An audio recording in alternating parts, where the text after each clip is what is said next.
Chapter 362. It's not really a big grudge. Li Xian looked away from the backs of those people and said, "When I was a child in the imperial palace, the king of Shu was the leader of the princes who bullied me. Also." His voice paused for a while before he continued. "The woman whom he had tried to marry over and over again is now my heir's consort."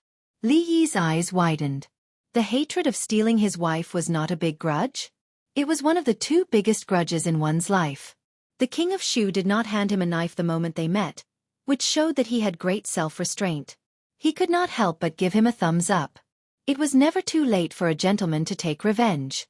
The king of Shu probably did not expect that the little prince whom he bullied a decade ago would take revenge in such a way in the future. The king of Shu and his wife are childhood sweethearts? Li Yi was not very curious about other people's affairs, but he was more concerned about his few friends. As a prince of a country, he had been rejected time and time again, yet he was still able to persevere. If they really were childhood sweethearts, Li Xian wouldn't have been right to break up the affectionate couple. "I don't think we've met before," Li Xian said after thinking for a while. Li Yi was even more puzzled and asked, "Since they don't know each other, why does he insist on marrying you?" Li Xian glanced at him and said, "When your wife took you up the mountain, she didn't know you either, did she?" Li Yi's face darkened. Damn it, what grudge did the king of Shu have with this guy? It had nothing to do with him. Who cares? I won't ask any more. He waved to the arrogant Lolita not far away. "Shawning, let's go listen to the old monks chanting." The king of Shu is the son of imperial concubine Cui and is the eldest among the princes. According to the rules of the royal family, the eldest son is not the youngest. The empress only has one daughter, Emingzu, and has no other princes. In the harem, imperial concubine Cui is the most respected. Therefore, the king of Shu is the most powerful prince in the competition for the title of crown prince. Li Xian said indifferently, "Although imperial uncle hasn't appointed a crown prince because he doesn't have a legitimate son, the empress hasn't had a son for many years. In the past 2 years, the court has been talking about the position of crown prince. Although the king of Shu has the support of noble consort Cui and the Cui family behind him, if he can marry into the Wang family, he will be able to gain the support of 2 powerful families." Li Yi was a little stunned when he heard that. Did that mean that the young man from earlier, Li Xian's irreconcilable enemy, was actually the best candidate to become the next ruler of the empire? There was an 80 to 90% chance that he would become the successor of the old emperor. According to the old emperor's physical condition, that day would not be far away. The next emperor of the Jing kingdom would ascend the throne in a few years or at least a year or 2. However, our crown prince, Li Xian, had stolen the wife of the next emperor and his wife's family. This was not a big enmity, but a big one. The enmity of stealing his wife would affect his plan to seize the throne. Would Prince Ning's family have a good life after the king of Shu became the real emperor? This was not realistic. Fortunately, even though Li Xian was a fool, Prince Ning didn't look like someone who would suffer a loss. Li Yi didn't need to worry about this matter for him. Thinking about it this way, the Wang clan was truly blind. They didn't try to curry favor with such a great potential stock. In another 2 years, he would become a relative of the emperor, and a meteoric rise was just around the corner. Why did they have to fall for a coward like Li Xian? Imperial concubine, family, inheritance of the throne, and all these twists and turns of the royal family gave them a headache. Li Yi waved his hand again and said, "Shawning, let's go and watch the old monk preach." In the nearest Buddhist hall, there was a highly virtuous monk preaching Buddhism. The hall was filled with praying mats, and the followers were sitting upright on them. It was unknown if they could understand what he was preaching, but they looked very solemn and focused. "What is this master preaching?" The proud little girl leaned against the door and asked doubtfully. She could only hear the monk mumbling something, but she could not make out a single word. "Shoo, lower your voice. The master is preaching the Diamond Sutra." Li Yi made a shushing gesture to her, but his eyes were darting around the Buddhist hall, looking for Rui and the others. The proud little girl looked up at Li Yi, and her big eyes began to twinkle like little stars. The teacher was indeed a teacher. He could even understand such a difficult Buddhist scripture. At this moment, a sigh suddenly came from behind them. "Amitba, little benefactor Li Yi, Master Huyen is preaching the Lunga Sutra." The old monk Tanin raised his palm and chanted the name of Buddha. He looked at Li Yi and said helplessly. The corner of Li Yi's mouth twitched. This old monk must have a disease that would kill him if he did not expose him. Moreover, he only caught him and tried to expose him. It was said that monks were merciful and left him some face. Wasn't it considered as accumulating merit? To think that he had worked so hard to help him copy so many scriptures, and he even said that he would repay him in the future. Was this how Buddhism repaid kindness? Little benefactor Li Yi, on behalf of Buddhism, I am very grateful for your kindness. When the old monk spoke again, the expression on his face became solemn and solemn. He was indeed a famous master. At first glance, he really looked like an eminent monk. It's nothing. Li Yi waved his hand. He was magnanimous and did not intend to fuss over the old monk's act of biting the hand that fed him. It's nothing to you, but it's a great merit to our Buddhism. A smile appeared on Li Yi's face, but he was rolling his eyes in his heart. You yourself said that it's a great merit. Why don't you repay me? Where's the generous repayment? The generous repayment that Li Yi wanted did not come, but another old monk came. A familiar old monk. Several figures walked in from the entrance of the temple. Walking in front was the old monk who asked him for directions on the street yesterday. Beside him was the middle-aged monk with the metal rod. What was different from yesterday was that there were a few more young monks behind the two of them. Yesterday, the old monk was still going to Fahua Temple. Today, he came to Cold Mountain Temple. However, this was normal. It was said that the officials in the capital were of a higher rank. In fact, the temples in the capital were of a higher rank. All the monks in the world wanted to enter the temples in the capital. When foreign monks came, they would pay their respects. Cold Mountain Temple was the venue of the Water and Land Dharma Assembly. Recently, there were countless monks who came here. A monk from Cold Mountain Temple who was in charge of reception had already gone up to greet them. May I know your title, master? A young monk asked with a smile. The old monk in front of him had white eyebrows and beard and an extraordinary bearing. It was obvious that he was an eminent monk. I am Xiaofan, the old monk said with a smile. So it's Master Xiaofan. The young monk had never heard of this Dharma name. A trace of doubt appeared on his face, but he still asked politely, May I know where Master is from? Where I came from. The old monk still had a smile on his face. As soon as he said that, the young monk's expression changed. The welcoming monks behind him also trembled. Li Yi looked at the old monk with some surprise. Almost everyone in his previous life knew that this was a powerful tool for showing off, but it actually appeared here? The smile on Master Tan Yin's face disappeared. He looked in the direction of the foreign monks and seemed to be deep in thought. Chapter 363. The old monk's words of, from where I came from, with a smile was like throwing a huge rock into a calm lake, causing the expressions of the monks of the Cold Mountain Temple to change at the same time. Recently, all the eminent monks from all over the world had gathered in the Cold Mountain Temple. The procedure to enter the temple was nothing more than to report the name of one's sect, the name of one's Buddhist name, and which temple one was practicing in. Those who were eminent monks would naturally be received by monks of a higher standard. Even a nameless monk would be properly accommodated. However, Master Xiaofan's first words clearly told the monks of the Cold Mountain Temple that he was here to make trouble. Taking without asking was tantamount to stealing. Coming to discuss Zen without any prior notice was clearly an act of destroying the place and challenging the dojo. The young monk of the Cold Mountain Temple lacked experience after all. Faced with such a situation, he didn't know how to respond for a moment. What does from where I came mean? Princess Shanning's pretty face was filled with puzzlement. She felt that the monk's words were really profound and difficult to understand. I don't know. Li Yi shook his head. In order to prevent the old monk Tan Yin from undermining him again, he decided not to say anything else. Furthermore, when it came to Buddhist principles, everyone's comprehension was different. Perhaps that old monk called Xiaofan just felt that no one could understand what he was saying, and it was very useful for showing off. Li Yi had guessed wrong this time. Master Tan Yin did not have the time to tear down the stage, because the stage of Cold Mountain Temple was about to be torn down. The old monk, Xiaofan, still had a smile on his face as he said, I've heard that great Master Tan Yin of the Cold Mountain Temple has a profound understanding of the Dharma and is an eminent monk of Buddhism. We've come from afar just to discuss the Dharma with the great master and resolve the doubts in our hearts. Monk Tan Yin took a step forward and said with a smile, Master, you have come from afar. Our Cold Mountain Temple naturally welcomes you. However, this is not a place to discuss Zen.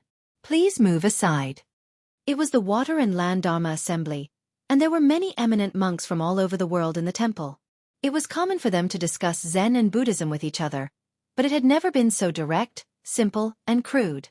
Almost all the nobles in the capital had gathered here. If they lost, it would be a great loss to the reputation of the Cold Mountain Temple. Buddha is everywhere. When it comes to Zen, why should there be a distinction between regions? The foreign old monk shook his head and said.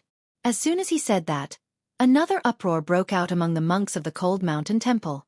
This was really not giving him any face at all. There were already a lot of people walking around the temple, and with Master Sandalwood Yin's ability to attract fans, many people gathered around in a short period of time. What's going on? Who is Master Tan Yin talking to? Could it be that the other party is also a Buddhist master? I don't know where he came from, but he just said that he wanted to discuss Zen with Master Tan Yin. An eminent monk discussing Zen? I can't miss this opportunity.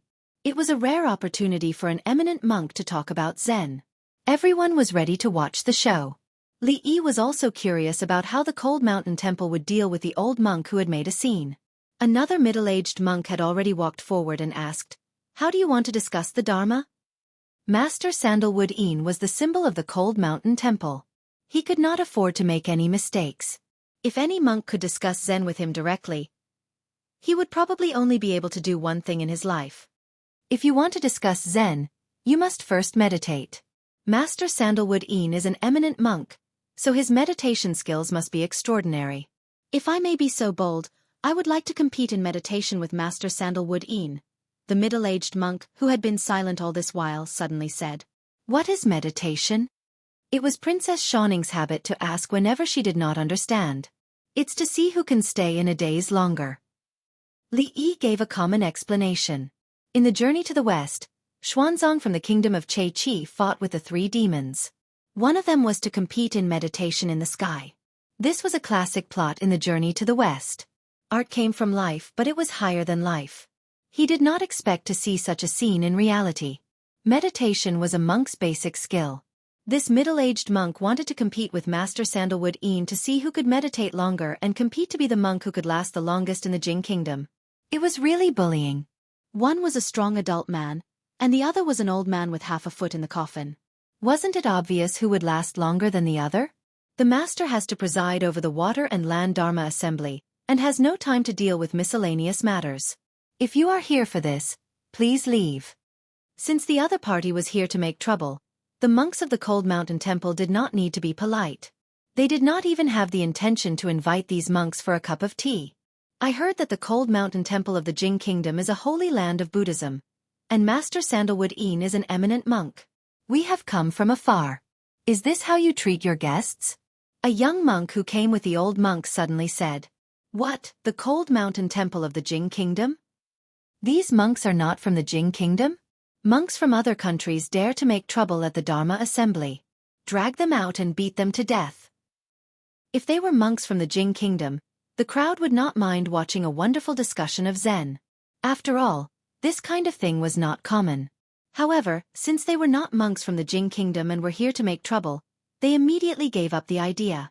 This kind of guy with bad intentions should be dragged out and beaten to death. Today, the temple was full of high-ranking officials and nobles, and there were many guards with them. Immediately, a few people walked toward the monks. The young monk knew that he had said something wrong. Seeing this, his expression changed slightly. The middle-aged monk with the iron rod stood in front of the old monk expressionlessly. He gave off a dangerous aura. Wait. An old monk from the Cold Mountain Temple waved his hand.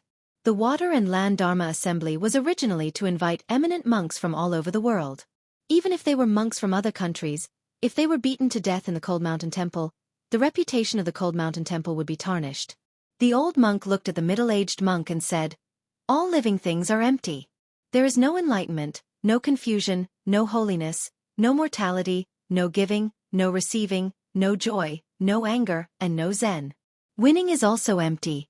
And losing is also empty. What else do you want to discuss?" What do you mean, Master? Some people were confused.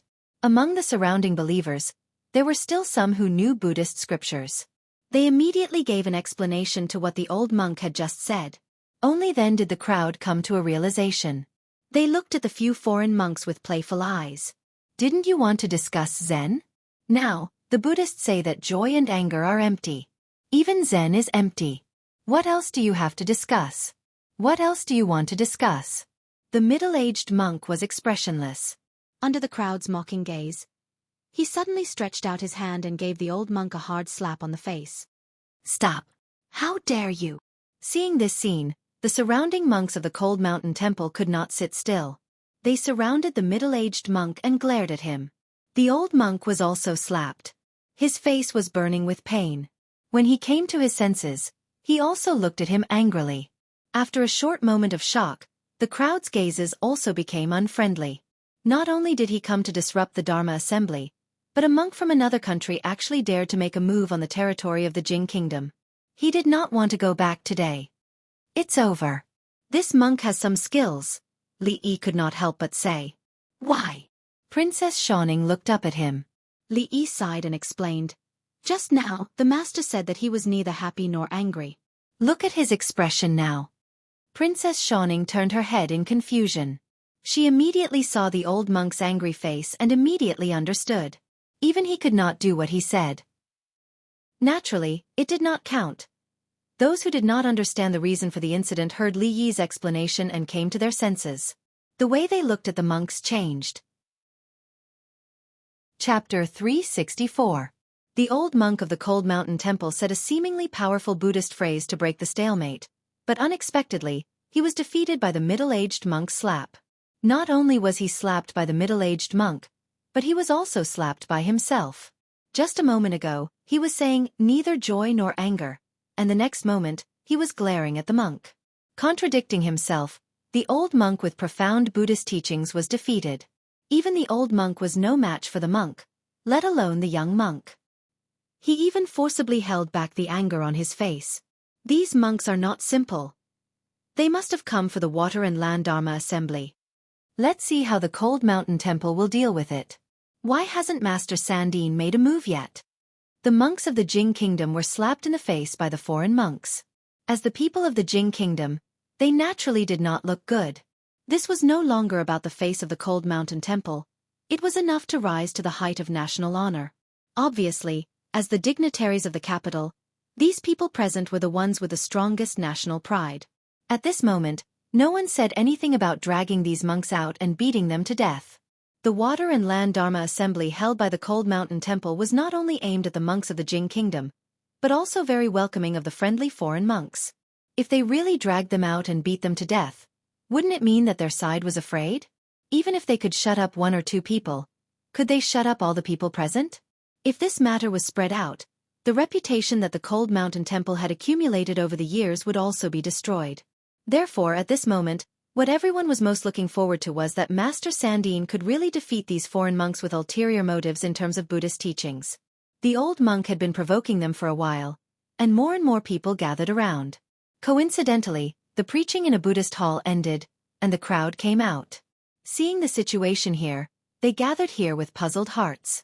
Li Xian and Emingzu also came to Li Yi's side, surrounded by more than 10 guards, vigilantly watching everything around them.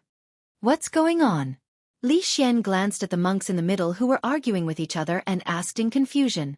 Li Yi gestured to the crowd. Let's continue watching. Li Yi did not say anything, but Princess Xiaoning excitedly recounted what had just happened. She felt that listening to these monks talk was much more interesting than staying in the palace all day listening to the lectures of those old teachers. Of course, Mr. Mathematician was an exception. The Sadhu of the Qi Kingdom, Emingzu said. What? Li Yi looked back at her. That man is an ascetic monk from the Qi Kingdom. Emingzu looked at the middle-aged monk with the iron rod in his hand and said slowly, holding an iron rod in his hand and shaving his eyebrows, he is undoubtedly an ascetic monk. Only the Qi Kingdom has such monks. If these monks were monks from the Qi Kingdom, it would make sense that they were here to cause trouble. This was a racial hatred. Buddhism had no borders, but monks did. The monks of the Qi Kingdom and the Jing Kingdom had always been at odds. At this moment, the old monk from the Cold Mountain Temple who had spoken earlier had already retreated in shame. The old monk, Xiaofan, smiled and looked at Master Sandanyan and asked, What is Buddha? He dares to challenge Master Sandanyan to Buddha. He really overestimates himself. Master Sandanyan has profound Dharma. This old monk will definitely lose. What is Buddha? He actually asked such a simple question. I'm afraid any monk can answer it. The crowd was still very confident in Master Sandanyan. After all, the title of a virtuous monk did not come from nowhere. Even His Majesty had personally acknowledged it. How could the Master's Dharma be fake? However, unlike what the crowd had imagined, they did not see the scene of Master Sandanyan defeating the foreign monk in a few sentences. After the old monk had asked this question for a long time, Master Sandanyan still did not speak. Why isn't Master Sandanyan speaking? The crowd began to wonder. Is this question difficult to answer? Master can't. Seeing Master Sandanyan's expression, some people looked doubtful. What is Buddha? It was normal for them to not be able to answer this question. Master Sandanyan would not be able to answer it either. He was a virtuous monk. Monk, why make things difficult for other monks? Li Yi sighed. Although he did not understand Dharma, he was experienced and knowledgeable. There were many traps in this kind of question. He could not let the other party take the initiative at all. Otherwise, if he was not careful, the other party would seize the initiative. At this time, Master Sandanyan's approach was the wisest. I can't say it, I can't say it. It's all wrong. Li Yi muttered softly. Li Mingzhu raised her head and looked at him in surprise. This sentence, no matter how she looked at it, didn't seem to come out of his mouth. What can't be said? When the Tsundra Lolita heard this, the expression on her face became even more puzzled. Some of the people around who were familiar with Dharma also heard Li Yi's words and nodded in agreement. Just as the young man had said, Master Sandanyan could not answer this question. As long as he opened his mouth, he would be greeted by the other party's relentless pursuit. Li Yi was standing next to Master Sandanyan. Although his voice was soft, it did not escape the other party's ears. He turned his head slightly to look at Li Yi. This was the second time he had heard this sentence from him, and it was the same as what he was thinking. Why isn't Master Sandanyan speaking? Monk Xi Xian smiled. It was wrong to say it, but it was also wrong not to say it. Countless people were thinking, why don't we drag these monks out and beat them to death? Princess Xiaofan could not help but tug at Li Yi's sleeve and asked, why isn't Master Sandanyan speaking? Does he not know the answer? What is Buddha? A child's heart was very simple and pure. She did not know what the conversation between the two old monks meant. She was just curious about the answer to the question. Curiosity was something that children of this age did not lack, even if she was a princess. She did not ask Li Xian or Emingzu because in her eyes, the teacher should be omniscient, just like his father. Looking at the little girl's inquisitive eyes, Li Yi could not say the word, I don't know. He patted her head and whispered, Master Sandanyan is a highly virtuous monk. How could he not know the answer to this question? It's just that the master is an expert. If he were to say the answer directly, wouldn't he be no different from those ordinary people? Li Yi's voice was very soft and could only be heard in a small area. However, as soon as he opened his mouth, the people around him turned to look at him. After all, the person who could say that just now was not a simple person. Moreover, they also wanted to know why he would say such a thing. Could it be that he really understood Master Sandanyan's meaning? Then how did the teacher know? Princess Xiaofan was even more curious. The master did not say it, so how did the teacher know what he was thinking? What did the monk ask Master Sandanyan just now? Li Yi asked with a smile. What is Buddha? Princess Xiaofan said immediately. Look, although Master Sandanyan did not speak just now, he looked at me, looked at you, looked at the people around us, but thinking about that question, it is not difficult to understand. He actually wanted to say that you are Buddha, I am Buddha, and all living beings are Buddha. As a teacher of mathematics, Li Yi fulfilled his responsibility as a teacher of Buddhism very well. If Princess Xiaofan had such a teacher. There was an eminent monk in the former Tang dynasty who said that without enlightenment, Buddha is all living beings. When one is enlightened, all living beings are Buddha. In fact, it means that everyone has Buddha nature, but it is covered by the mortal world.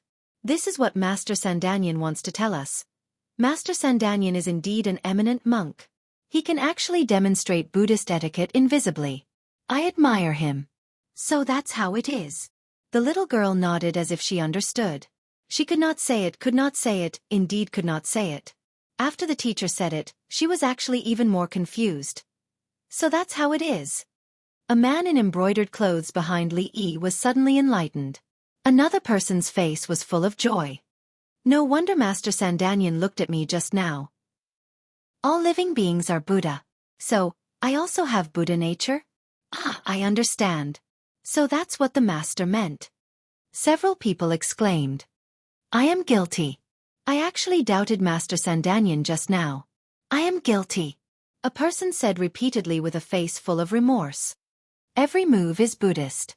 This is a master. The crowd could not help but exclaim. Master Sandanyan was indeed an eminent monk of his generation. After being seen through, he could still maintain a calm expression. He smiled and glanced at Li Yi. Was that what he meant? Was that really what he meant? Yes, if young benefactor Li Yi said so, then so be it. The one who knows me as young benefactor Li Yi. Chapter 365. All living beings are Buddhas, you and I are Buddhas.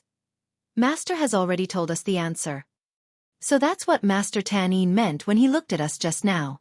With the reminder of the handsome young man, everyone finally understood Master Tan's deep meaning. The master was indeed a master, able to demonstrate Buddhist principles to an intangible level. They couldn't help but admire him deeply. Of course, the few people who had doubts about Master Tan just now regretted it so much that their intestines turned green. This was disrespectful to Master Tan and also to Buddha. After they went back, they must donate more incense money to wash away their sins. As for the handsome young man who had high attainments in Buddhist Dharma, he naturally won the favor of everyone. They didn't know which family this young man came from. The younger generation will surpass the older generation. The monks of Cold Mountain Temple were overjoyed. With Li Yi's reminder, they immediately remembered which eminent monk of the former Tang dynasty had said that sentence. It was the wise words of the sixth patriarch, and the foreign monks couldn't refute it. Because to refute this sentence was to refute the sixth patriarch, and to refute themselves. The monks had all heard of this sentence, but they didn't expect it to be able to answer that question. They sighed in their hearts. Compared to this young benefactor, their cultivation was still not enough. Some people were happy, some people were sad. The monks of Cold Mountain Temple were happy, but the expressions of the young monks of the Qi Kingdom suddenly changed. They didn't expect that they would be able to solve the problem so quickly, and in such an incredible way. This was like going for wool and coming home shorn. It didn't stump the monks of Cold Mountain Temple, but helped them become famous. All living beings are Buddhas. Master Tan, you really live up to your reputation. Old monk Xiaofan had a smile on his face all along, but when he spoke, he looked at Li Yi with an inexplicable gaze. As for the monk with the iron rod, who Mingzu called a sadhu, his expression was as calm as ever. Master really means this? Li Xian looked at Li Yi suspiciously. He did not believe that Li Yi had the ability to read minds, nor did he believe that Master Tan really thought so. He only believed that with Li Yi's mouth, he could turn black into white and wrong into right. He had a deep understanding of what the monk meant by renouncing asceticism. Is that important? Li Yi glanced at him and whispered. Is it not important? Is it important? Is it not important? Son-in-law. While Li Yi and Li Xian were debating about philosophy, an exclamation suddenly came from the opposite side of the crowd. Xiaofan was holding a paper bag in her hand, carefully squeezing through the crowd. Walking up to Li Yi, he happily waved the paper bag in his hand and said, Son-in-law, try this. This is the flour cake I just bought outside. It's delicious. Li Yi pinched a piece and put it in his mouth. Although the taste was not as good as Ruoqing's, it was still passable. He looked at Xiaofan and asked, Why are you here alone? Where is Miss? Miss is accompanying the old madam to listen to the master's sermon. I sneaked out alone. The little servant girl said happily, I will go find them now and tell them that the master has also come. She wanted to hurry back, but because she was in too much of a hurry, she accidentally dropped the paper bag in her hand. The pastries scattered all over the ground, and a few pieces even landed on the shoes of the old monk, Jiexan, who was closest to her. Ah, sorry. She hurriedly crouched down to pick them up. Just as she was about to pick up a piece that had fallen by the monk's feet, a stern expression suddenly appeared on the monk's face. He shouted in a low voice, Go away. Finishing, he lifted his foot and kicked the little servant girl. Clang. At the same time, a palace guard felt the long knife at his waist suddenly leave its sheath. A flash of knife light shot out and headed straight for the monk's thigh. The monk could still kick the little servant girl away, but the price would be one of his legs. Whether this was a good deal or not, it could be understood just by thinking about it. In the next moment, he did not hesitate to pull his foot back. Li Yi helped the little servant girl up and threw the knife in his hand to the guard. He looked at the monk of the Qi kingdom with a cold gaze. The monk hates women the most. He does not like women to get close to him. Eming Zhu came forward to explain. This sudden scene interrupted Master Tan Yin and Ji Xian's affectionate gaze. The surrounding people's gazes also temporarily shifted over. Do not be rude. Ji Xian spoke up to stop the middle-aged monk who was holding the iron rod tightly. Is this all your Buddha has taught you? Li Yi asked the monk with narrowed eyes. The surrounding people also understood what had just happened, and the atmosphere became a little noisy. That monk actually dared to commit murder here. It's better to drag him out and beat him to death to avoid being an eyesore. After someone made a suggestion, it was unanimously agreed by everyone. Who are you? The middle-aged monk's eyes were filled with violence as he asked in a low voice. You don't know who I am? Li Yi looked at him and did not hide the coldness in his eyes. Why would I? The middle-aged monk had just said these 3 words when Ji Xian suddenly stepped in front of him and stopped him from continuing. Ji Xian's expression finally changed.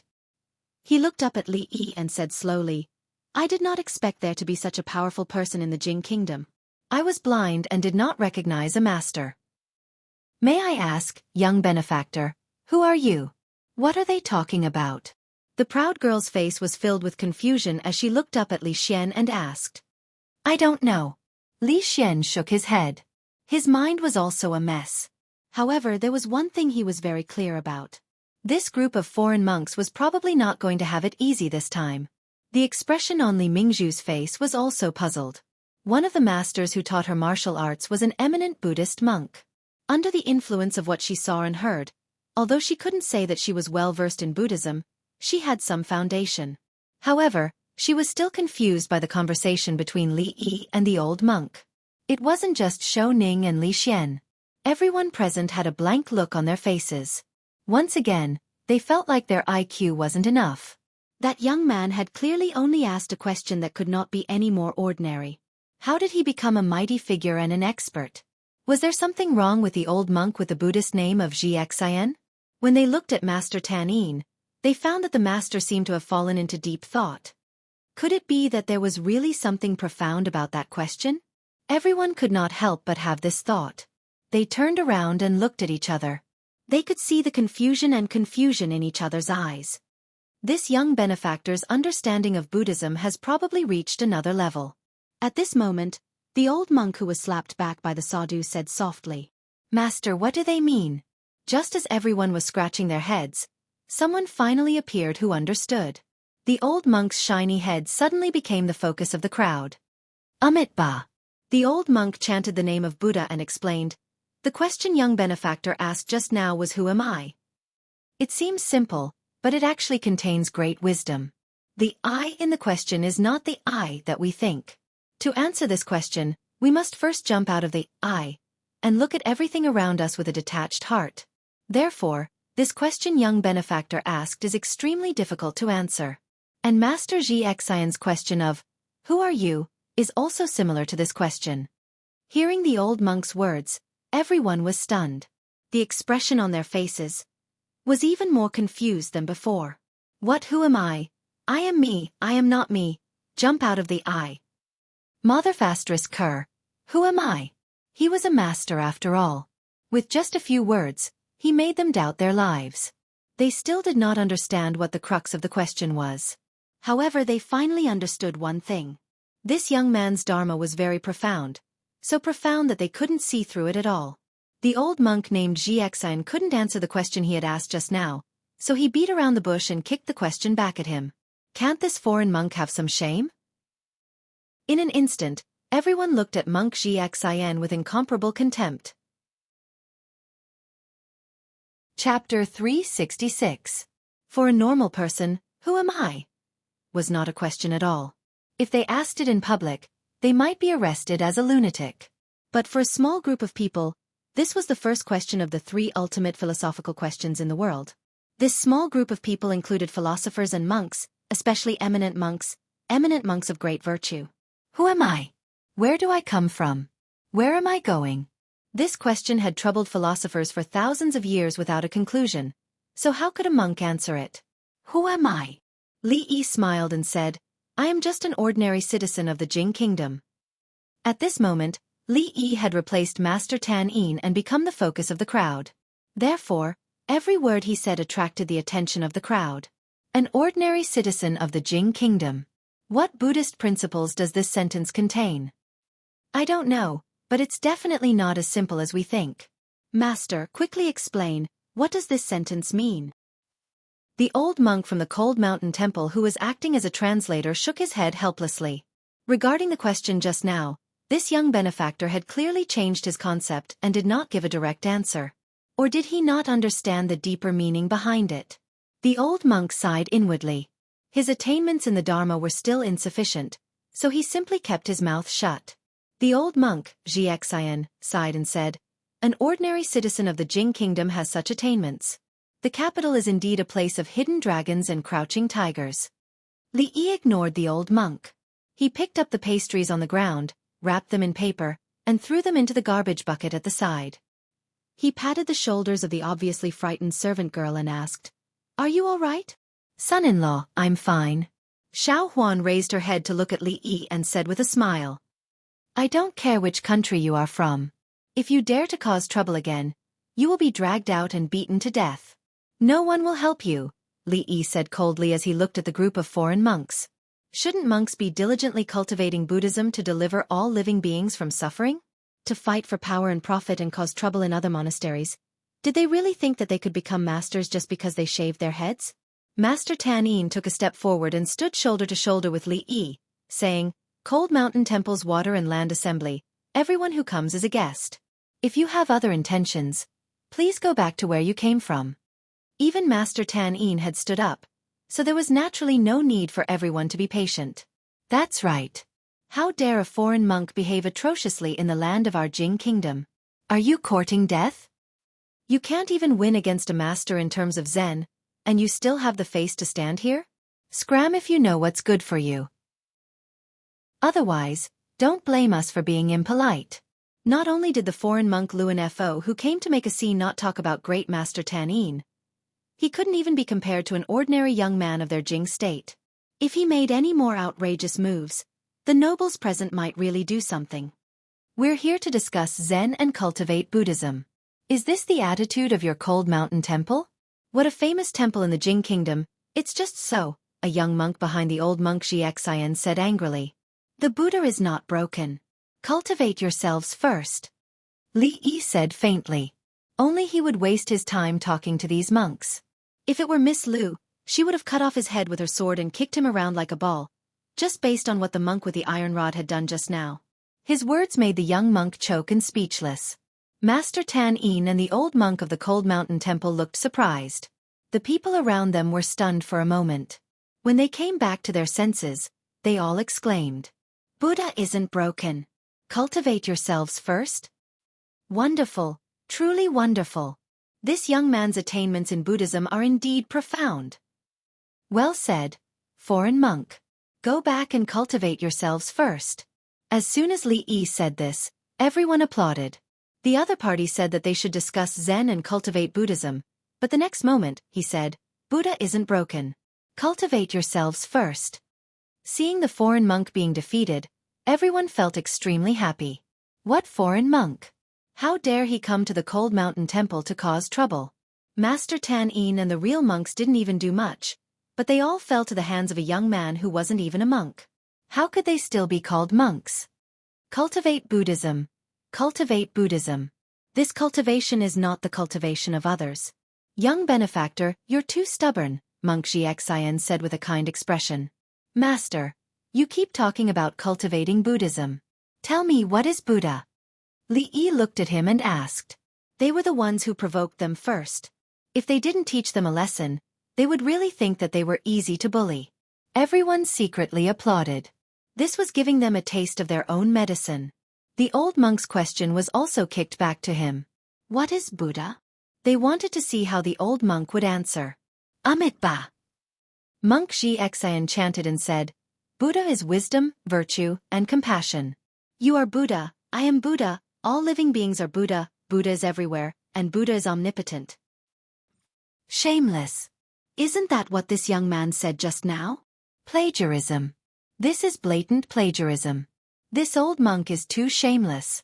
Hearing Monk Xiaofan's answer, everyone was filled with righteous indignation.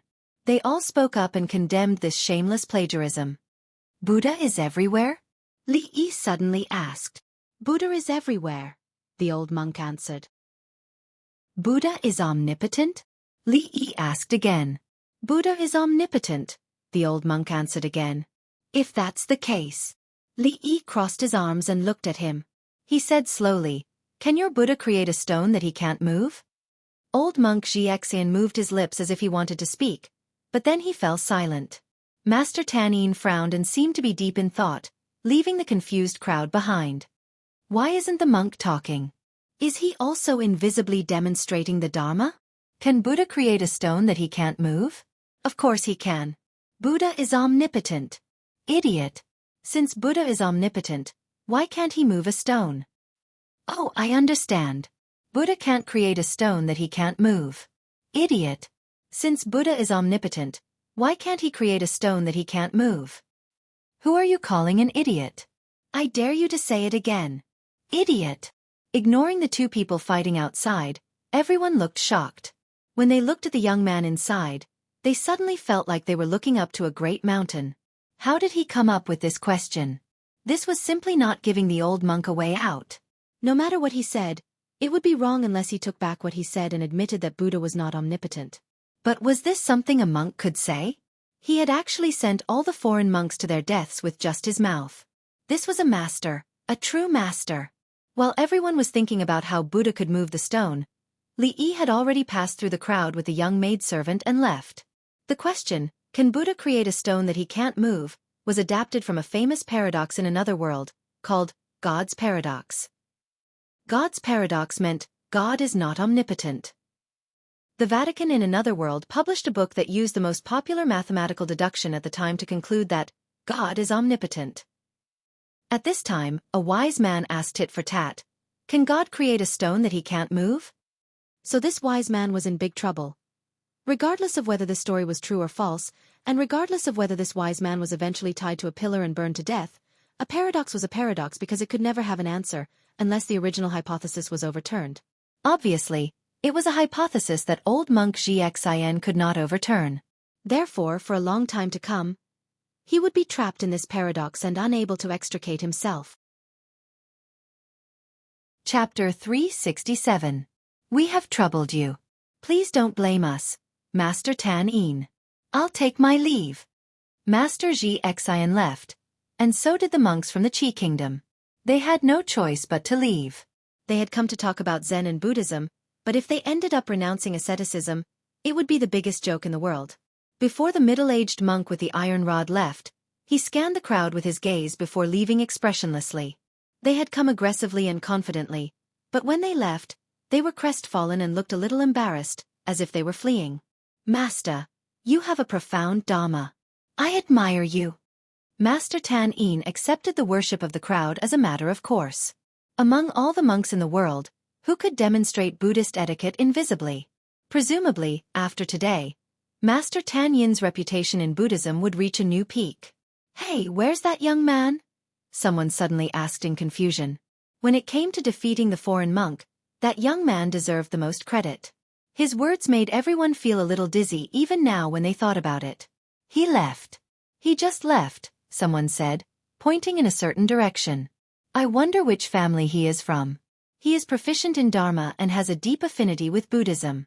He can be said to be an outstanding talent among the younger generation, someone said with a sigh. I know who he is. Tell us quickly. The crowd curiously gathered around a man in embroidered clothes.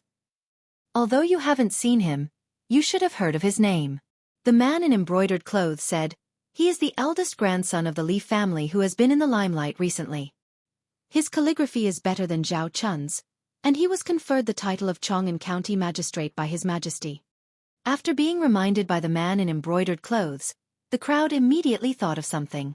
The eldest grandson of the Li family was also a well-known figure in the capital recently. He was the only viscount conferred by His Majesty for many years. It was said that he was very close to Prince Ning's son and the princess. It was also said that he had a close relationship with Master Tan Yin. No wonder. He had such a profound dharma, so it was not strange that he was friends with Master Tan Yin. The foreign monks came and left quickly. In fact, they did not cause much of a commotion. Most people did not know about it. After the crowd dispersed, the water and land ritual assembly continued according to the proper procedure. The monks of the Cold Mountain Temple breathed a sigh of relief. Those who should leave had finally left. Today was a special day. If there was any trouble, they would be laughed at by the world. The old monk repeatedly instructed the little monk guarding the door that if any other monks came, he must ask them about their background and not let anything like what happened just now happen again. That young benefactor really helped us this time, the old monk said with some lingering fear. The other party had come with ill intentions, and with their methods, even Master Tan Yin was somewhat unable to withstand them. If the young benefactor had not stood up to help them from the beginning, they would have been the ones in a difficult situation today. Master Tan Yin was silent for a moment before saying, "Entertain the Li family's old madam and the Li family members well. Do not neglect them." Then he walked into the quiet room. About it. Li mastered. Tant mastered. Tan Yin's. T. Li Yi was not a philosopher, nor was he an eminent monk. Therefore, it was rare for him to be in a situation where his thoughts were not clear. Li Xian was not a philosopher. He was not a monk of great virtue, so he could not go around as he pleased. Li Xian went to meet up with his heir's concubine. His father-in-law also had elders present, so he couldn't wander around as he pleased. Li Emingzu stood at the side and said, "It's all thanks to you this time. Otherwise, the Cold Mountain Temple would have been humiliated by the monks of the Qi Kingdom. If this got out, our Jing Kingdom would have lost face too." Then he asked, "When did you start practicing Buddhism?" "I don't know anything about Buddhism. It's easy to talk to these monks. When you can't even understand what you're saying, you can scare them," Li Yi said casually. Those monks of great virtue were not normal people. If he wanted to talk to them normally, he had to become abnormal first. Emingzu thought about it and said, "We are like fire and water with the Qi Kingdom. They are afraid of God's law. They won't act rashly on the surface, but they will definitely take action in other ways. What happened just now is an example. I don't know what else they will do. The monks of the Qi Kingdom have always been different from Buddhism. They are loyal to the royal family. If they target you, it will be troublesome. You have to be more careful." "What a pity. You were born a girl." Li Yi sighed. "What do you mean?" Emingzu raised her eyebrows and asked. Li Yi said, "If you were a prince and could become the emperor in the future, the Jing Kingdom would be governed well by you." Emingzu didn't say anything. Even though she was a prince, she didn't want to be the emperor. She just wanted to see the Li dynasty prosper. That was all. "It's good to be a princess. There's nothing to pity," she said, shaking her head. Li Yi glanced at her. His gaze lingered on a certain tall and straight spot. He nodded and said, "It's good to be a princess. How are we going to explain this to the third prince?" Outside the Cold Mountain Temple, a young monk said with a bitter expression. The old monk, Xiaofan, looked at the sky in the distance and said nothing. Bang! The monk named Dunan slammed his iron rod on the ground, causing mud to fly everywhere. The iron rod sank deep into the ground. If that person hadn't interfered, how could the monks of the Cold Mountain Temple defeat us? Dunan's expression was ferocious. He didn't look like a monk at all. He said coldly, "As long as Tan Yin agrees to compete with me in meditation, his reputation will be ruined after he loses. No one will believe him. How can he be a monk then? At that time, our people will successfully take over the Cold Mountain Temple. In time, we will definitely unify the Buddhism in the Jing Kingdom. No matter who spoils the third prince's plan, they will go to a Vichy hell." The few young monks quietly kept a distance from the sadhu. Although they were all monks, The sadhu was clearly an extremely paranoid pervert. If it was not necessary, they would never want to deal with such a person for the rest of their lives. Amitba. Now that the third prince is here, I will give him an explanation. The old monk, Xiaofan, looked defeated. On one side was the country, and on the other was his faith. How to choose was even more difficult for him than the question of whether Buddha was omnipotent. Old monk Xiaofan took a deep look at the middle-aged monk before he slowly walked down the mountain. The few young monks hurriedly followed him. The middle-aged sadhu looked back into the temple. A hint of darkness flashed across his face. He pulled out his iron rod and walked in another direction. Chapter 368. Once a person has obtained great material satisfaction, they will turn to pursue other things in order to achieve spiritual satisfaction. The nobles in the capital city were at the top of the society. They did not need to worry about food and clothing, so they would worry about other things. They worried about the past life, the present life, and the next life. Therefore, they came here on the first day of the Water and Land Dharma Assembly in the Cold Mountain Temple to listen to the preaching of the eminent monks. They hoped to release the sufferings of the past and avoid falling into the hungry ghost realm or the hell realm in their next life, so that they could be reincarnated into a good family. Old Madam was worried about when she could hold a great-grandson in her arms, so she dragged Ru-Yi to various temples. After listening to the Avadamsaka Sutra and the Sarangama Sutra, after listening to the Sarangama Sutra and the Diamond Sutra, only Ru-Yi's temperament could calm down. Second Miss Lu had long left the organization. She found Li Yi and Xiaofan and drank tea in a quiet meditation room in the backyard. The little monk of the Cold Mountain Temple was very polite to Li Yi. He just wanted to find a quiet place to rest, so the little monk brought them here. The surroundings were so quiet that they could not hear the noise outside at all. The tea was also good tea. It was fragrant and had a lingering aftertaste. In addition to the excellent attitude, he also received a gift from the Cold Mountain Temple. A wooden tablet the size of half a palm emerged from his chest. The wooden tablet was purple and slightly heavy in his hand. There were several blooming lotus flowers carved on the front, emitting a faint fragrance. It looked like sandalwood. Sandalwood was precious, but such a small piece could not be sold for much money. The old monk was too stingy, and the Cold Mountain Temple was not particular either. They gave them scriptures and helped them to repel the enemy, but they only gave them such a small wooden tablet. It was not sincere. If the little monk did not say that this wooden tablet could be used in any temple in the Jing Kingdom, he would have thrown it to Shaning to play with. The sun was shining brightly outside, and the tea in the meditation room was strong. Mississippi Lu was also quiet, which was rare. She quietly sat opposite Li Yi and drank tea. The extremely friendly attitude of the monks made her a little embarrassed to ask them to compare martial arts. Xiaofan was bragging about Li Yi's great feats. With just a few words, she had rendered the foreign monk who had come to cause trouble speechless. Lu Rui looked up. It was no wonder she had heard quite a number of people discussing Chong'an County on her way here. She had not realized it back then, and only now did she realize who they were talking about. To Li Yi, there wasn't much to see in the Water and Land Spell Assembly. If he hadn't been dragged out by Li Xian in the morning, he would have been comfortably basking in the sun at home. This spell assembly would last for a full 7 days. From the looks of it, the old mistress didn't seem to have any intention of going back in the near future. Li Yi decided to go back with Xiaofan and the others first. He would take advantage of these few days to prepare for his lessons. He would compress all the content he had to say in a few days and let them digest it slowly. In this way, he would have enough time to deal with the affairs of Qing and Prefecture and have a perfect honeymoon. The tea in Cold Mountain Temple was good. Before he left, he asked the little monk to pack 2 catties of tea. Seeing the pained look on his face, he had a deeper understanding of Cold Mountain Temple's stinginess. The little monk wanted to cry but had no tears as he watched Li Yi leave. If not for the abbot's instructions, such tea would not be used to entertain guests. It should be known that a few days ago, even the Prime Minister couldn't get 1 catty of tea to taste. That was 2 catties. Just now, the foreign monk came to make trouble and wanted to discuss Zen with Master Tanin. It's such a pity that you didn't see the scene. What? There was such a thing? Of course. That old monk asked Master Tanin what is Buddha. Guess what Master Tanin said? Master Tanin didn't say anything. He just... What a good way to demonstrate Buddhism invisibly. I'm afraid ordinary people like us can't reach Master Tanin's realm in our lifetime.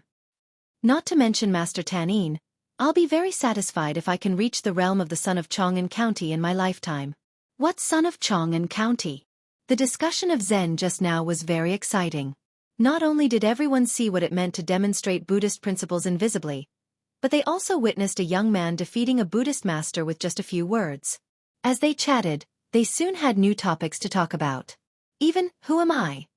Who am I? Can Buddha create a stone that he can't lift himself? Became the most discussed questions among them. The popularity of His Majesty's title of nobility had not died down yet. The 4 words, son of Chong'an County, appeared frequently in their ears. Now, there was another wave of enthusiasm on the original basis. The king of Shu and a few young talents stood under a plum tree. He smiled and said, "This son of Chong'an County is also an extraordinary person. If there's a chance, I must get to know him." A young man standing behind the king of Shu hesitated for a moment and said, "Your Highness, actually, you've met the son of Chong'an County just now." Chen Liqing found it hard to describe his current feelings. It had only been a few days. How did he become the son of Chong'an County? Wasn't he supposed to be a talent with no background in Qing'an Prefecture? Even Duke Chen's mansion was quite afraid of him. When the young master of the mansion was bullied, they didn't even come to question him. Instead, they strictly ordered everyone not to have any conflicts with the Li family. "Oh!" The king of Shu looked at him and a trace of doubt appeared on his face. He asked, "I saw him just now. When?" Chen Liqing had also successfully hooked up with the king of Shu in recent days. Hearing this, he didn't dare to be negligent. He immediately replied, "The person standing beside the crown prince of King Ning, Li Xian, is the son of Chong'an County, Li Yi." "So it's him." The king of Shu narrowed his eyes. He had long heard that the son of Chong'an County had a close relationship with Li Xian. However, he didn't expect that the person just now was the son of Chong'an County that his father, the emperor, had made an exception to confer. Others didn't know the details of this son of Chong'an County. They just thought that he was lucky to be favored by the emperor. However, as a prince, he knew some secrets about him. Every single thing that he had done could be said to be earth-shattering, especially the heavenly punishment. Although he did not know what it was, he knew that it was the heavenly punishment that had played a role in their victory in the war against the Qi kingdom. It could make the Jing kingdom stronger and defeat the Qi kingdom. What kind of weapon was it? This was also the reason why his father, the emperor, valued him so much. If he also had such a help, he wouldn't have to worry about not being able to achieve great things. He was the son of imperial concubine Cui, and was the prince with the highest chance of inheriting the throne. He was knowledgeable and well-versed in both the literary and military arts. He had a wide circle of friends, and many of the young talents of the noble families in the capital followed his lead. His background was deep, and not only did he have the support of the powerful Cui family, but many of the senior members of the court were also his supporters. Countless people, including himself, believed that he would be the next emperor of the Jing kingdom. However, the current emperor didn't seem to think so.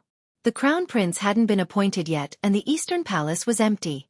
As time went by, he became more and more uneasy. He wanted to control more resources so that after his father passed away, no one could stop him from ascending the throne. He had never doubted his father's judgment. The fact that the emperor valued the son of Chong'an County so much meant that there must be something that the emperor valued. Similarly, he also valued it. He was the dignified king of Shu, the next monarch of the Jing kingdom. As for Li Xian, he was just a crown prince. Smart people should be able to distinguish which one was more important. Chapter 369. Li Yi and the other 2 came out of the meditation room and walked out of the cold mountain temple, ready to go home. Along the way, they heard many people talking about what just happened. Li Yi was actually not willing to be in the limelight. The monk with the iron rod was too much of a bully. A foreign monk dared to be so arrogant in the land of the Jing kingdom. Of course, the most important thing was that Xiaofan was involved. If that bastard had not dodged so quickly, he would have lost a leg. The family's carriage and the Li residences were parked together. He told the coachman to inform the old mistress and Rui. Li Yi, Rui, and Xiaofan went back first. As long as it was not on the city's green stone slabs, the carriage was a kind of torture. The carriage slowly went down the mountain path, shaking violently. Li Yi did not forget the suffering he and Li Xian suffered when they went up the mountain, so he decided to go down the stone steps. The carriage from the residence would wait for them at the foot of the mountain. The Cold Mountain Temple's Water and Land Conference was originally very lively, but today was a special event for the dignitaries. The path that ordinary believers took was even less crowded than usual. Wait a minute. Li Yi was educating Xiaofan about the bodhisattva's gender. The little servant girl's mouth was in an O shape because she found out that the bodhisattva was a man. Mississippi Lu suddenly stopped and whispered. Li Yi stopped in his tracks and turned to look at her. Who is it? Come out. Mississippi Lu walked in front of Li Yi and Xiaofan and said lightly. Under Li Yi's surprised gaze, a figure walked out of the dense forest in front of them. It's him. Li Yi's pupils shrank slightly. You know him? Mississippi Lu turned around and asked. Li Yi quickly answered. It's the foreign monk just now. He's the one who almost hurt Xiaofan. This poor monk is here to send you to paradise early. The middle-aged monk was expressionless. Although he still had doubts about the exposure of his tracks, it was no longer important. Holding the iron rod in his hand, he dashed towards Li Yi. Mississippi Lu's eyes flashed. It was enough for her to know that the other party was an enemy and not a friend. Clang! A white light flashed like a waterfall, and her figure instantly disappeared on the spot. Li Yi guarded Xiaohuan behind him, in case there were other monks rushing out from other places. Soon, it was proven that the monk had come alone to deliver his head. Li Yi was not worried about Rui's safety. Although the monk gave him a dangerous feeling, he was probably not as dangerous as Rui. Sure enough, although the iron rod in the monk's hand was powerful, and every swing of it was as heavy as 1,000 catties, the stone slabs of the stairs would scatter in all directions. However, it could not even touch the corner of Mississippi Lu's clothes. Seeing that she was like a butterfly fluttering in the wind, strolling leisurely amidst the shadows of the staff that filled the sky, the last bit of nervousness in Li Yi's heart disappeared at once. Instead, he was a little envious. He was afraid that he would not be able to reach her state in his lifetime. However, looking at the monk who was like a human flesh destroyer, he could not help but feel a chill. If the iron rod hit him, it would not just be a matter of breaking a few ribs. Deep anger rose in his heart. Was this still a damn monk? If he did not go down the mountain with Rui today, he would not have a good ending. Just for such a small matter, did he have to fight and kill? Madman, this was a Madhav *King madman. Li Yi did not know that at this moment, the madman in his heart had cold sweat on his bald head. He had originally thought that with his martial arts, it would not take much effort for him to deal with a young man who did not even have the strength to truss a chicken. However, he did not expect that this woman, who had appeared out of nowhere, would become an insurmountable mountain in front of him. Lu Rui only exchanged a few blows with the monk who blocked her way, and she frowned. Not to say that they were evenly matched, she had thought that she would meet an expert who could catch her eye. However, apart from brute force, this monk had no other skills. He was even far inferior to the old monk named Tan Yin. She was not in the mood to tangle with him anymore. With a thought, the sword in her hand suddenly sped up, and a deep cut appeared on the middle-aged monk's arm. The iron rod also fell from his hand. Knowing that it was impossible to take that person's life today, if she continued to tangle with him, she was afraid that even she would have to die here. The middle-aged monk no longer cared about the iron rod, and with a stamp of his toes, he flew backward and disappeared into the depths of the forest in an instant. Mississippi Lu originally wanted to chase after him, but after looking back at Li Yi and Xiaohuan, she stopped. Damn crazy monk. Encountering a crazy monk, Li Yi's face was slightly gloomy. After going down the mountain, he did not go home first, but directly went to the county government. The capital magistrate had just been banished, and the new capital magistrate had not yet taken office. All the affairs of the county government, big or small, were personally handled by the county magistrate. The current Li Yi was not the same as before. He would not sit on the bench in the county government. As long as it was related to nobility, it would be a big deal.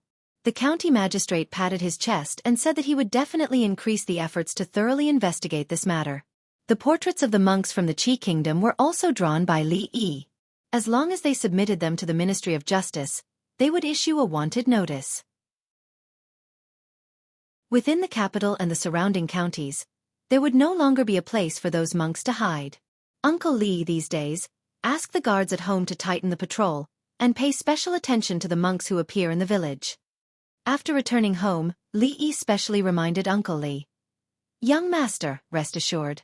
If they dare to come, I will definitely not let them go back." Uncle Li's face flashed with an ominous glint. After saying these harsh words, he immediately went to warn the guards in the manor. Emingzu was right. Those monks without eyebrows and holding iron rods were indeed crazy. Who knew what they would do? Li Yi somewhat regretted asking Rui to let him go just now. This kind of person who hid in the dark and did not know when he would stab you with a knife was the best way to solve the problem once and for all.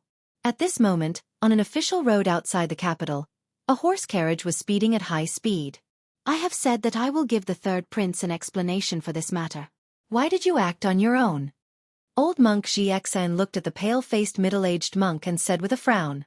At this moment, the middle-aged monk's face was as pale as a piece of paper.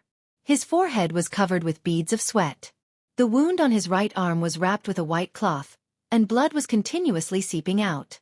However, although his face was pale, his expression was rather calm, as if he was not the one who was injured. In the face of old monk Xiaofan's questioning, he did not say a word. "After all, we are foreigners. There is no longer a place for us to stay in the capital after assassinating the nobles of the Jing kingdom. We must leave immediately," the old monk said again. Then, he sat upright and did not say a word. Chapter 370. Hey, the guard from the Viscount's residence actually came to my house just now. He said that we should pay more attention to strangers around the manor, especially monks. I wonder what's going on? What happened to the monks? Did they offend Lord Ju? In the manor where the Viscount's residence was located, a few villagers squatted on the ground and chatted. "He also came to my house. He also came to my house." Another person nodded vigorously and said, "The guard from the Viscount's residence said that if anything goes wrong, we should report it to the Viscount's residence in time. If we can provide useful information to Lord Ju, there will be a monetary reward." Someone immediately took over the conversation and said, "I came back from the city today. There are notices everywhere in the city for the arrest of a few monks. It might have something to do with this matter. But then again, if any monks really appear in the manor, we have to quickly report to Lord Ju. A monetary reward, how long will it take to earn?" A monetary reward was undoubtedly a huge sum of money for these farmers who lived on the land with their backs to the sky. Under the stimulation of the monetary reward, the word monk had become a sensitive point for them. Any bold person would have nowhere to hide under the noses of these farmers. For Li Yi, his home was undoubtedly the safest place in the entire capital. Even the palace could not compare to it. With Rui personally guarding him, as long as it was not a group of 100 monks with high martial arts skills who came to hunt him down, there was no need to worry about his safety. Moreover, the arrest warrant for those monks had been posted all over the capital. If that monk had a slightly normal IQ, he would have long hidden far away. Li Yi soon stopped thinking about the crazy monk. For the past few days, he had been compiling textbooks at home. First grade mathematics. Volume 1. The princesses and princes still had some foundation in mathematics. After understanding and getting used to the usage of Arabic numerals, they could barely skip kindergarten and reach the level of first grade. There were many sets of textbooks that could be used, but none of them could be used directly. Therefore, Li Yi still needed to start from the beginning. He had to recompile the things in the original textbooks in a way that was acceptable to the current people. This included understanding Arabic numerals, comparison of numbers, addition and subtraction within 100, addition and subtraction, and so on. These were all new concepts for the little prince and princess, and it would take them a while to digest. This textbook, which he had added and deleted several times, could be used as an introductory mathematics book for young children. Perhaps in a few years, when the young children of the Jing kingdom memorized the rules for disciples, and saw a bunch of strange symbols in the book, they would curse Mr. Li Yi in their hearts. Apart from editing books, he did not neglect his martial arts training. The fact that he had run into a mad monk while he was going up the mountain to pray to Buddha once again proved how dangerous the world he was currently in was. If he did not have the ability to protect himself, he would have to bring Rui or Mississippi Lu with him wherever he went in the future. He practiced the new moves that Mississippi Lu taught him a few more times. When he felt that he had understood most of them, he turned around and realized that Uncle Li had been standing at the door for a long time. "Uncle Li, what's the matter?" Li Yi wet a towel and asked while wiping his sweat. Uncle Li held a gilded invitation in his hand and said, "Young master, the King of Shu just sent an invitation to invite you to a banquet at the King of Shu's mansion in 3 days. "The King of Shu?" Li Yi's hands paused. Uncle Li nodded and said with a smile, "Among the princes, the King of Shu is the one who is most likely to inherit the throne. He likes to make friends with young talents and often holds banquets at his mansion to invite many talents. Everyone in the capital knows about him. Although young master has been conferred the title of the county magistrate of Chong'an by His Majesty, you have no foundation in the capital. You can take this opportunity to get to know the young talents of other families in the capital. If you can make friends with the King of Shu, it will be even more beneficial." Li Yi frowned slightly. He had only met the King of Shu once. They couldn't even be considered as acquaintances. Why did the King of Shu invite him? Moreover, he didn't forget that the King of Shu had a deep grudge with Li Xian. From the bottom of his heart, Li Yi didn't want to attend the banquet at the King of Shu's mansion. However, the identity of the King of Shu was too embarrassing. If he directly rejected the invitation, he would offend the king too much. It was fine in the short term, but if he really became the emperor in the future, he would have the final say in the huge Jing kingdom. How could he continue to stay in the Jing kingdom? Nowadays, Li Yi had long gotten used to the rules of this world. He would no longer act foolishly without considering the consequences. It was obviously not a wise choice to offend the King of Shu. Even if it wasn't for himself, he had to think about the Li family and the Viscount's mansion. Of course, it was also necessary to talk to Li Xian. This invitation, just leave it for now. Even if he attended the banquet, it would be 3 days later. Li Yi had to go to the imperial palace now. This matter could be discussed after he came back. The person accompanying him was Mississippi Liu.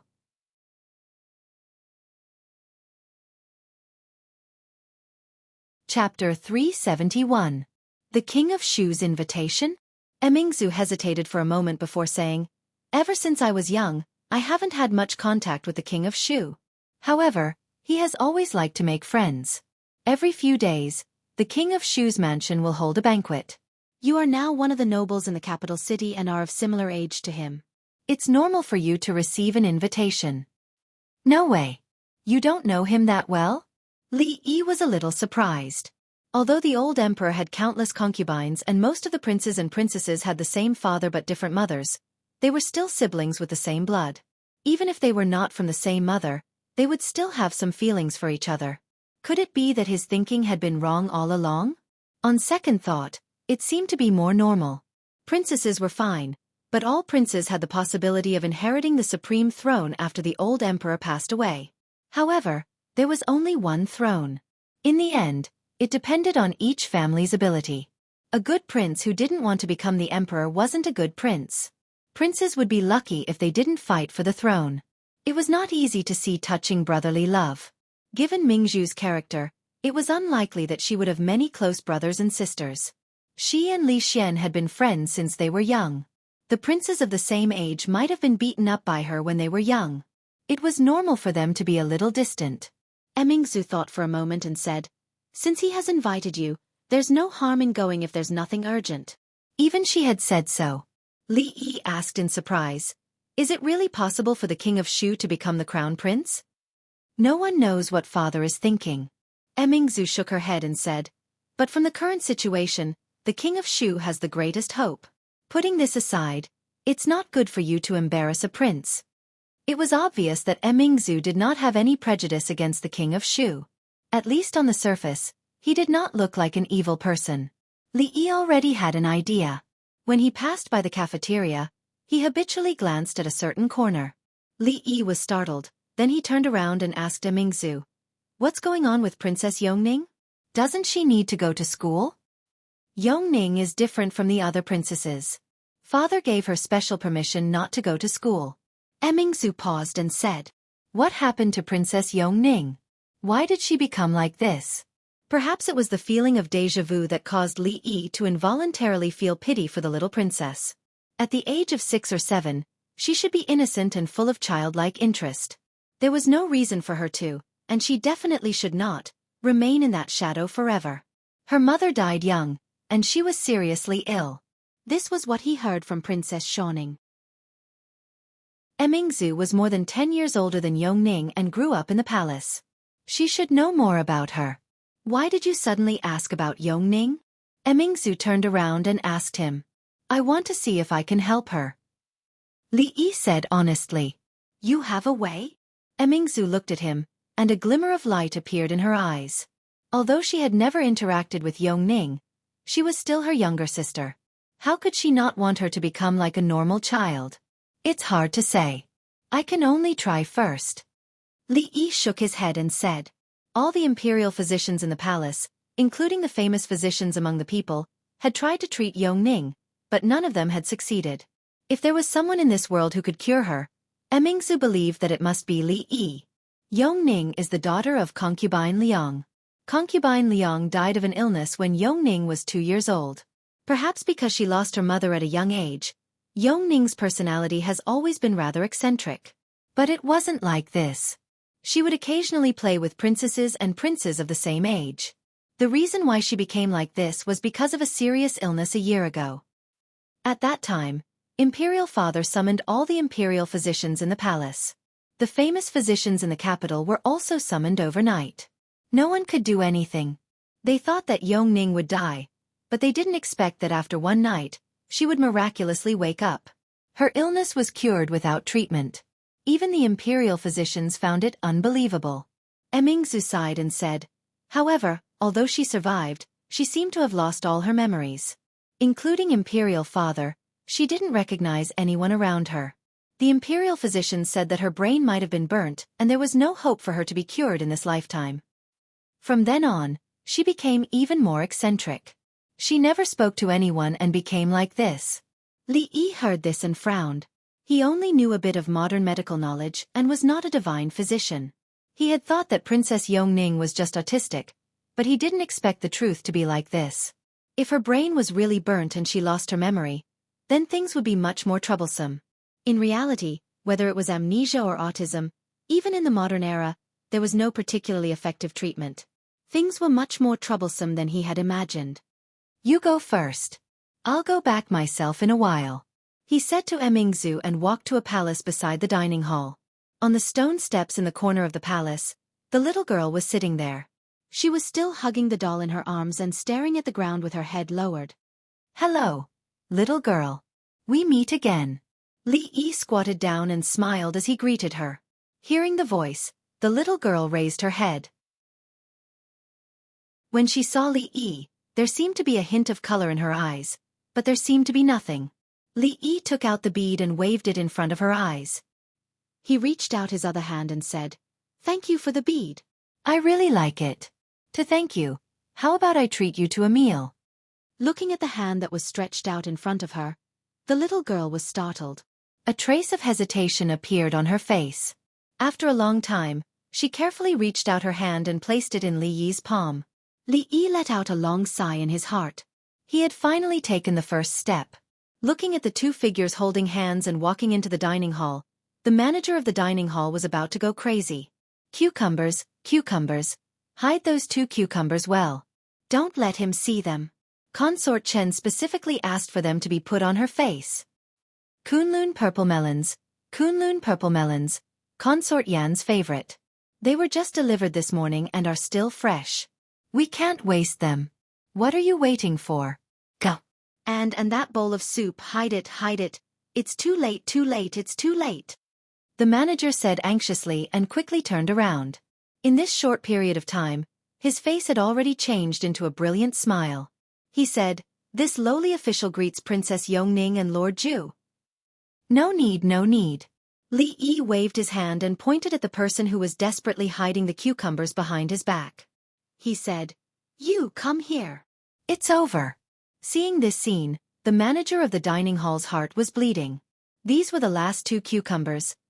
Consort Chen, this lowly official has let you down. The manager silently mourned for the two cucumbers. Consort Chen's cucumbers were gone, so be it. He couldn't offend this Lord Ju. Of the people who could steal the eldest princess porridge and still stand here, Imperial Consort Chen was one, but that didn't include Consort Chen. Li Yi didn't kill them all. He picked a fresh cucumber, washed it, and broke it in half. He gave the front half to Yongning and nibbled on the rest as he pointed at the person in front of him and said, You, where are you looking? Right, I'm talking to you. Stop hiding, bring that eggplant. Kunlun purple melon over. Even Consort Yan's Kunlun purple melon had been destroyed. The manager of the dining hall's expression became even more bitter. The dining hall was responsible for the meals in the palace. Consorts without any status didn't have the power to order them around, much less foreign officials. Other than the imperial family, the only person who could treat the dining hall as his own kitchen was Li Yi. This was because he was not only the mathematics teacher of the many little princes and princesses, but he was also Princess Xiaoning's cooking teacher and nutritionist in name. This was what the old emperor had said. As long as he didn't tear down the dining hall, the manager couldn't say anything about what he did here. As for complaining to the emperor that this Lord Ju was arrogant and despotic, provoking the resentment of the people of the dining hall, and using public property for his own personal use. Not only did he steal Consort Chen's cucumber, he even stole Consort Yan's purple melon. This kind of behavior was simply not tolerated by the law and would anger both men and gods. The manager really didn't dare. According to Eunuch Wei, the emperor had personally invited this Lord Ju to a meal a few days ago. It was just him and the emperor. Who else in the world could have such an honor? Not even the prime minister. Even if he had 10 more guts, he still wouldn't dare to do this. Chapter 372. Li Yi didn't make egg fried rice this time. The food in the palace was rich in ingredients, and many of them couldn't be found outside. It was a great waste of resources to only take some plain rice and 2 eggs.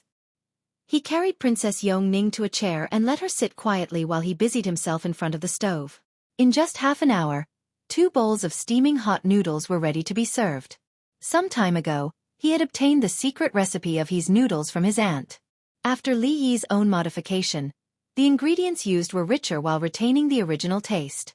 Looking at the 2 sitting on the stone table in the courtyard, the aroma wafting far away, the manager of the food bureau swallowed a mouthful of saliva. After taking a glance at the pot, he wanted to cry but had no tears. You're eating noodles, at least leave some soup for me. The food in the palace should have been innovated long ago. Being able to make ordinary noodles so extraordinary, he might be able to gain the favor of those nobles. This was a great credit to him. Princess Yongning only lowered her head to eat and was still unwilling to talk. However, Li Yi understood that going too far was as bad as not going far enough. It was already a great improvement for her to reach out to him. It would be good to change slowly. If he acted too impatient and caused her disgust, all his previous efforts would be wasted. After the meal, Li Yi held Princess Yongning's hand and walked back to the original place. There were already a few eunuchs and palace maids waiting anxiously. See you tomorrow. After handing her over to a palace maid, Li Yi turned around and waved his hand. Then he turned and walked in the direction of the palace gate. The little girl looked in the direction he left and didn't look away for a long time until his figure disappeared. Li Yi decided to teach them all the contents of the book in a short period of time and then let them slowly digest and learn by themselves. That way, he would have enough time to do his own things. The number of lessons each month was set by the old emperor, but how to go about it and which 4 days to choose was up to Li Yi himself. He only needed to teach them everything that should be taught. When he walked out of the palace gate, Mississippi Lu was already waiting for him in the carriage. Li Yi didn't go home first. He planned to go to the crown prince's residence first. There was a need to inform him about the banquet that the king of Shu had invited. The gatekeeper of the crown prince's residence was very cordial to him. He told him that the crown prince had left early in the morning and should be returning soon. He asked him to wait for a while in the residence. When Mississippi Lu saw the guards of the prince's mansion flying around on the grassy slope at the back and having a great time, she lost all interest in drinking tea in her room. Li Yi sat in a hall and occasionally saw a shadow flitting across his sight. Actually, gliders could only allow people to experience the pleasure of flying. If they wanted to fly higher, according to the current technology, they might not be able to build a human-powered plane. However, they could consider a hot air balloon. Li Xian was now studying air, levitation, or aerodynamics. Any one of these subjects was enough to take him a lifetime. It was unimaginable for Li Yi. Fortunately, he could enjoy himself, so he just let him be. When he was halfway through his cup of tea, he didn't see Li Xian. Instead, a maidservant of the Crown Prince's residence appeared. "Excuse me, are you County Magistrate Li?" The maidservant walked in slowly and asked while blinking her eyes at Li Yi. Li Yi nodded and asked, "Has the Crown Prince returned?" The maidservant shook her head and said, "The Crown Prince hasn't returned yet. I'm under the orders of the Crown Prince's wife to invite County Magistrate Li over." "What? The Crown Prince's wife?" Li Yi was slightly startled when he heard the maidservant.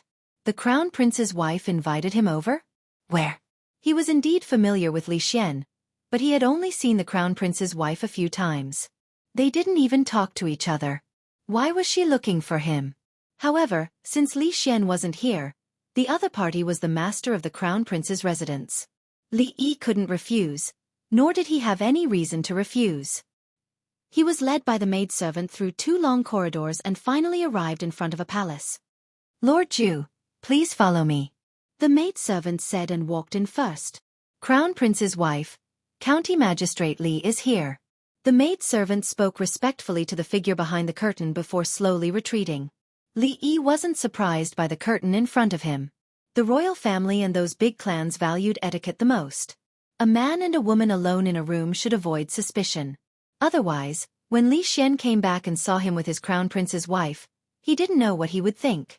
Although he had said that he would give the Crown Prince's wife to him, he was drunk at that time and couldn't take it seriously. In an unfamiliar environment, Li Yi would always subconsciously look around. This was obviously not the Crown Prince's wife's boudoir. It was more like a study. There were 2 rows of bookshelves and there were some calligraphy and paintings hanging on the walls. At a glance, one could tell that they were the works of a woman. Li Yi could be considered an expert in these 2 fields. The calligraphy and paintings were new and probably not made for a long time. It was very likely that they were made by the Crown Prince's wife. When Li Xian was drunk at Prosperity Lane, he had said that the heir consort he was going to marry was a noble daughter of the Jing Kingdom. Not only was she extremely beautiful, but she was also well-educated and well-versed in music, chess, calligraphy, and painting. From the looks of it now, it was not an exaggeration at all. It was a pity that he didn't agree to exchange with him at that time. "I took the liberty of inviting Li Xianzi here. I hope you don't mind." Soon, a voice came from behind the curtain. The voice was very gentle. At first glance, one could tell that it was a well-educated and well-behaved girl from a humble family. She was the polar opposite of Mississippi Lu, who spoke with sword intent. "Crown Prince's wife is too polite." Li Yi pretended that he didn't care and asked directly, "May I know why Crown Prince's wife asked me to come here?" In fact, Li Yi was not good at dealing with strangers, especially strange women, so he didn't beat around the bush. The other side didn't seem to expect that Li Yi would be so straightforward. After a moment of silence, she asked, "May I know when Li Xianzi and Crown Prince met?" Hearing this, Li Yi was stunned. Crown Prince's wife asked him to come here just to ask this question? After thinking for a while, he said, "It was only a few months.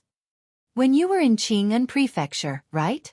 The voice came from behind the curtain again. "That's right." Li Yi nodded and said. He raised his head and looked into the curtain. He felt that the tone of Crown Prince's wife was strange. Why did she ask this question? Was she worried that he would steal her man? There was no need for that. From the beginning to the end, his sexual orientation was very normal. As for Li Xian, he didn't have a sexual orientation at all.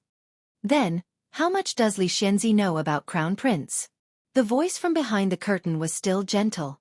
Li Yi finally realized what was so strange about it. As the Crown Prince's wife of Li Xian, how could she ask him how much he knew about Li Xian? He was not Uncle Li from downstairs. Li Xian slept in the same bed with her. Shouldn't she be the one who knew Li Xian the best? Could it be? Li Yi looked into the curtain again and suddenly thought of a possibility. That guy, Li Xian, couldn't still be. How could it be possible? They were married for a long time. How could there be a couple who hadn't consummated their marriage after a month? Even Lu Xiaohui couldn't do it, unless the man had no sex. Pooh. There seemed to be something wrong. Chapter 373. There should be no problem with Li Xian's sexual orientation. After all, there was a period of time when his dream was to be sought after by countless women in Qing and Prefecture, and not by those talented men. But now, his mind was filled with those strange things, and going to heaven had become his only dream. But why was this? How could a hedonistic son of the imperial family change so much in such a short period of time? What exactly happened to him? Was it his nature, or was it someone else's intervention? Well, this was not important. Li Yi swore to the heavens that he had only inspired him a little. If he had known that he had the potential to become a scientist in his bones, Li Yi would not have committed such a sin no matter what. As the saying goes, it is better to destroy a temple than to destroy a marriage. To let a girl with impeccable family background, appearance, and talent stay alone and become a living widow, this was much more serious than destroying a marriage. Just thinking about the word, destroying a marriage, made Li Yi shiver. He couldn't help but think of Miss Chen's hysterical voice. If he didn't like her, then he didn't like her. No matter how much virtue he accumulated or how many pagodas he built, it wouldn't be enough to atone for his crime. Li Xianzi. Seeing that there was no reply for a long time, the woman behind the curtains softly reminded him. Li Yi came back to his senses and said, Crown Prince is a good person.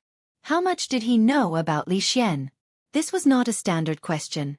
Should he answer very well, generally, or don't know? This Crown Prince's wife obviously didn't have any experience in dealing with strangers, otherwise she wouldn't have asked such a low-standard question. Good person? Yes, Crown Prince is a good person. Li Yi nodded and said.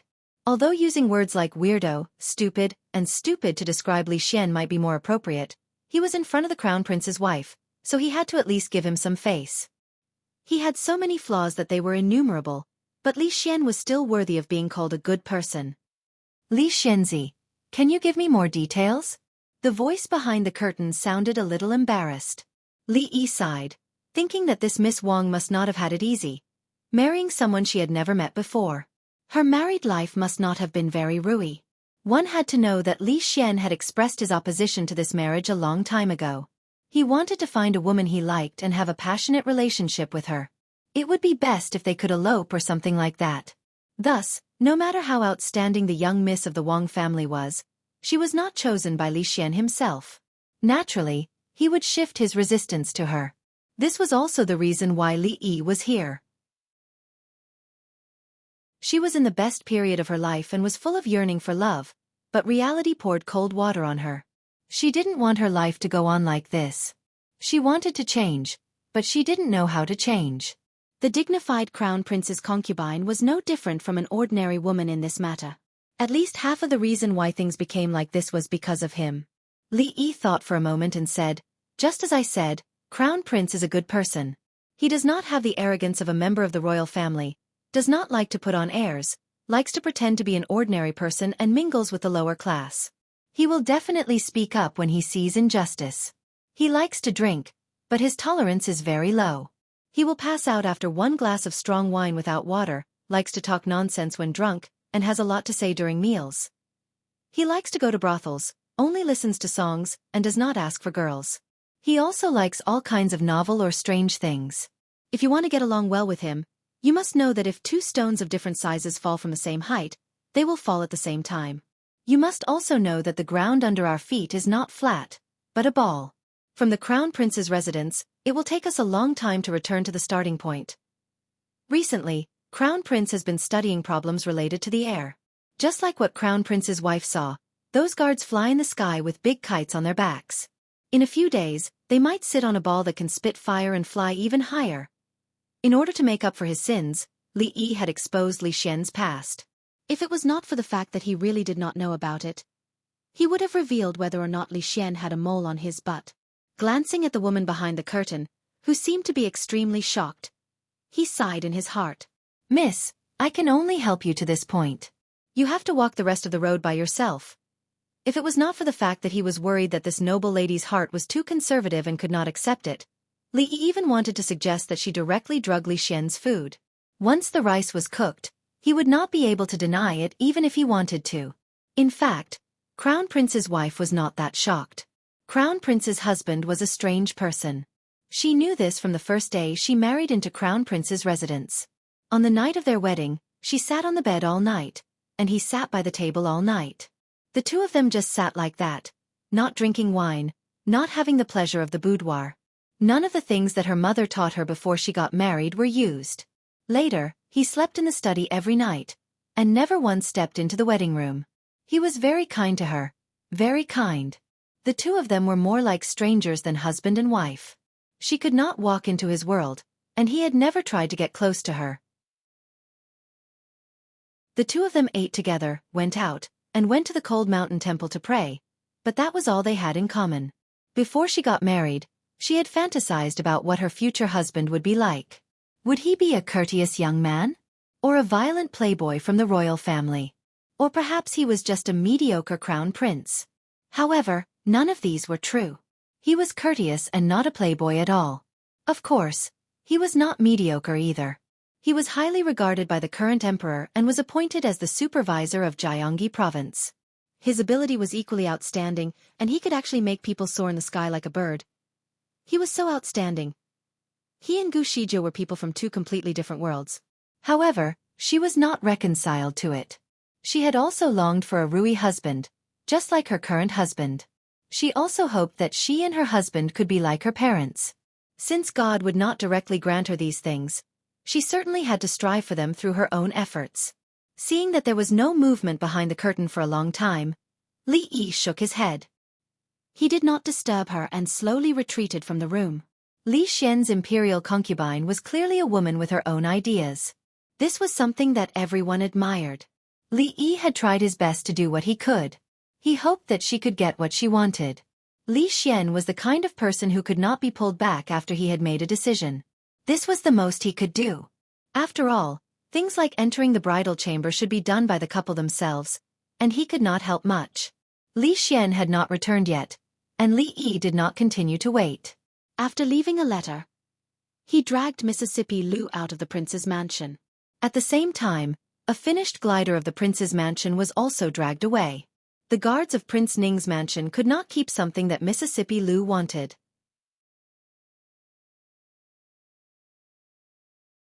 Chapter 374.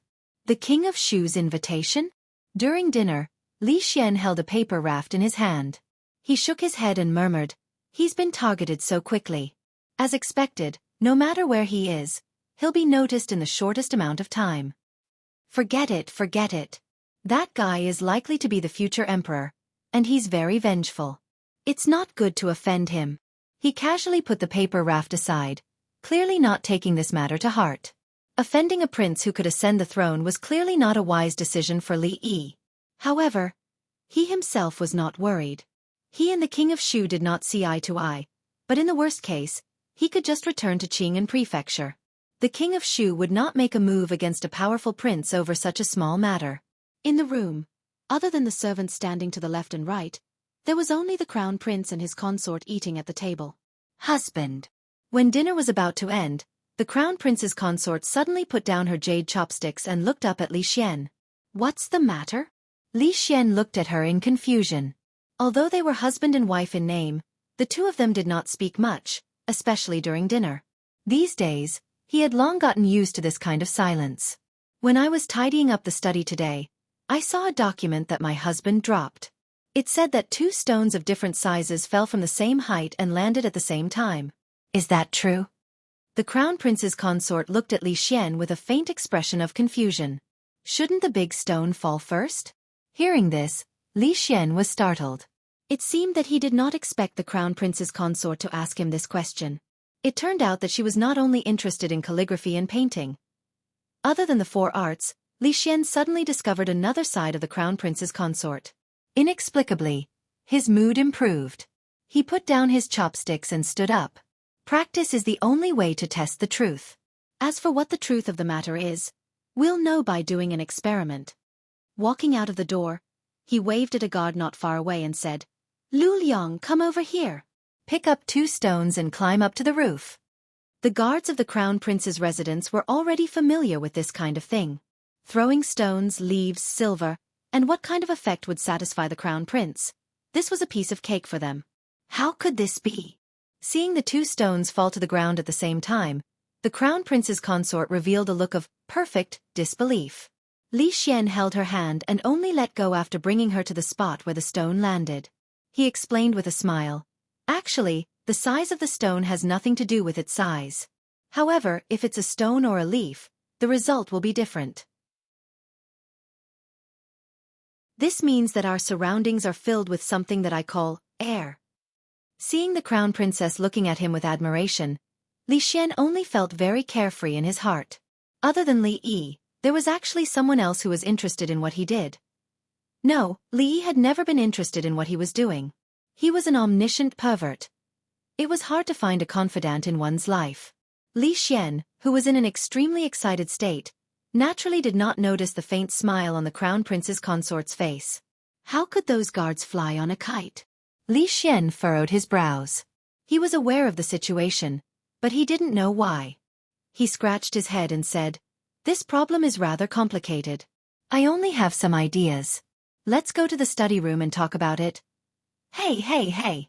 Take it easy. If you break your leg or something, I don't want to take care of you for the rest of your life. Mississippi Lu found a new toy. A low slope behind the Viscount's residence became her private territory. Li Yi stood at the top of the slope and watched speechlessly as she tirelessly repeated the climbing and gliding movements over and over again. He thought to himself that the height of this thing was not even as high as her own qinggong. How old was she already, and yet she was still playing such childish games. Rui said with a smile, "Don't worry, husband. It's not high here. Even if she really falls from above, it's okay." Xiaofan enviously watched Second Miss flying around in the sky like a bird. She wanted to try it, but she could not make up her mind. She was afraid of being high up. The roof was already the highest place she could accept. Since a few days ago, the weather had begun to warm up. Today, the sun was shining brightly. It was not suitable to stay at home. Of course, it was not suitable to go to the palace to teach. It was definitely a good choice for a family outing. Li Yi decided to ignore Mississippi Lu and concentrate on his barbecue business. When he came back from the palace yesterday, he patrolled the food bureau as usual and gained a lot. 2 eggplants and some rare fresh green vegetables. At that time, the manager's face also seemed to turn green. This was not very important. After watching Mississippi Lu fly the kite for a while, the little fatty and Duanwu ran over and watched Li Yi barbecue without blinking. The former swallowed a lot of saliva. The 2 old madams were basking in the sun and talking under the grassy slope. There were guards of the 2 families around them. In fact, there was nothing to be vigilant about. Within a radius of 10 miles of this manor, the Viscount's mansion was the only supreme existence. There would be no blind guy making trouble around the Viscount's mansion. Rui came over and helped him stir the charcoal fire. She said, "Husband, remember to let Rui go with you when you go to the banquet at the King of Shu's mansion tonight." Ever since the incident with the crazy monk, everyone began to pay more attention to his safety. The old madam even transferred the head guard of the Li mansion here. Of course, with Rui there, it did not make much difference whether there were guards or not. However, Rui could stay at home and could not always follow him when he went out. It was fine when Feng was there, but now that Feng had returned to Qing and mansion to take care of the family moving to the capital, there was only Mississippi Lu by his side. Li Yi nodded. He would not joke about his own safety. For the time being, he could only let Mississippi Lu follow him. When Feng and the others arrived, things would be much easier. Although the capital was good, it was not as convenient as when he was in Qing and mansion. Many times, when he encountered something, there was no one around him who could be used. At the same time, he also lacked a key sense of control, which made him resist the capital in his heart. Okay, it's almost done, right? The aroma hit his nose, and the little fatty almost couldn't hold back his saliva. Li Yi pushed away the fat hand he reached over and said, "If it's not cooked, you will have diarrhea. Go play in the side and I'll call you when it's done." The little fatty and Duanwu went to observe Mississippi Lu again. Li Yi tilted his head and asked Rui, "What do you think of what I said last night?" Rui smiled and said, "Wherever husband goes, I will naturally go." Li Yi nodded and said, "That's good. During this time, I will take care of the matters in the palace as soon as possible. When the weather gets warmer, we will leave." Not far from the 2 of them, the little girl, who seemed to be paying attention to the second miss, scratched her head in confusion. Why did the young miss and the son-in-law never tell her where they were going? Could it be that they were eloping? Thinking of a terrible possibility, she immediately became nervous.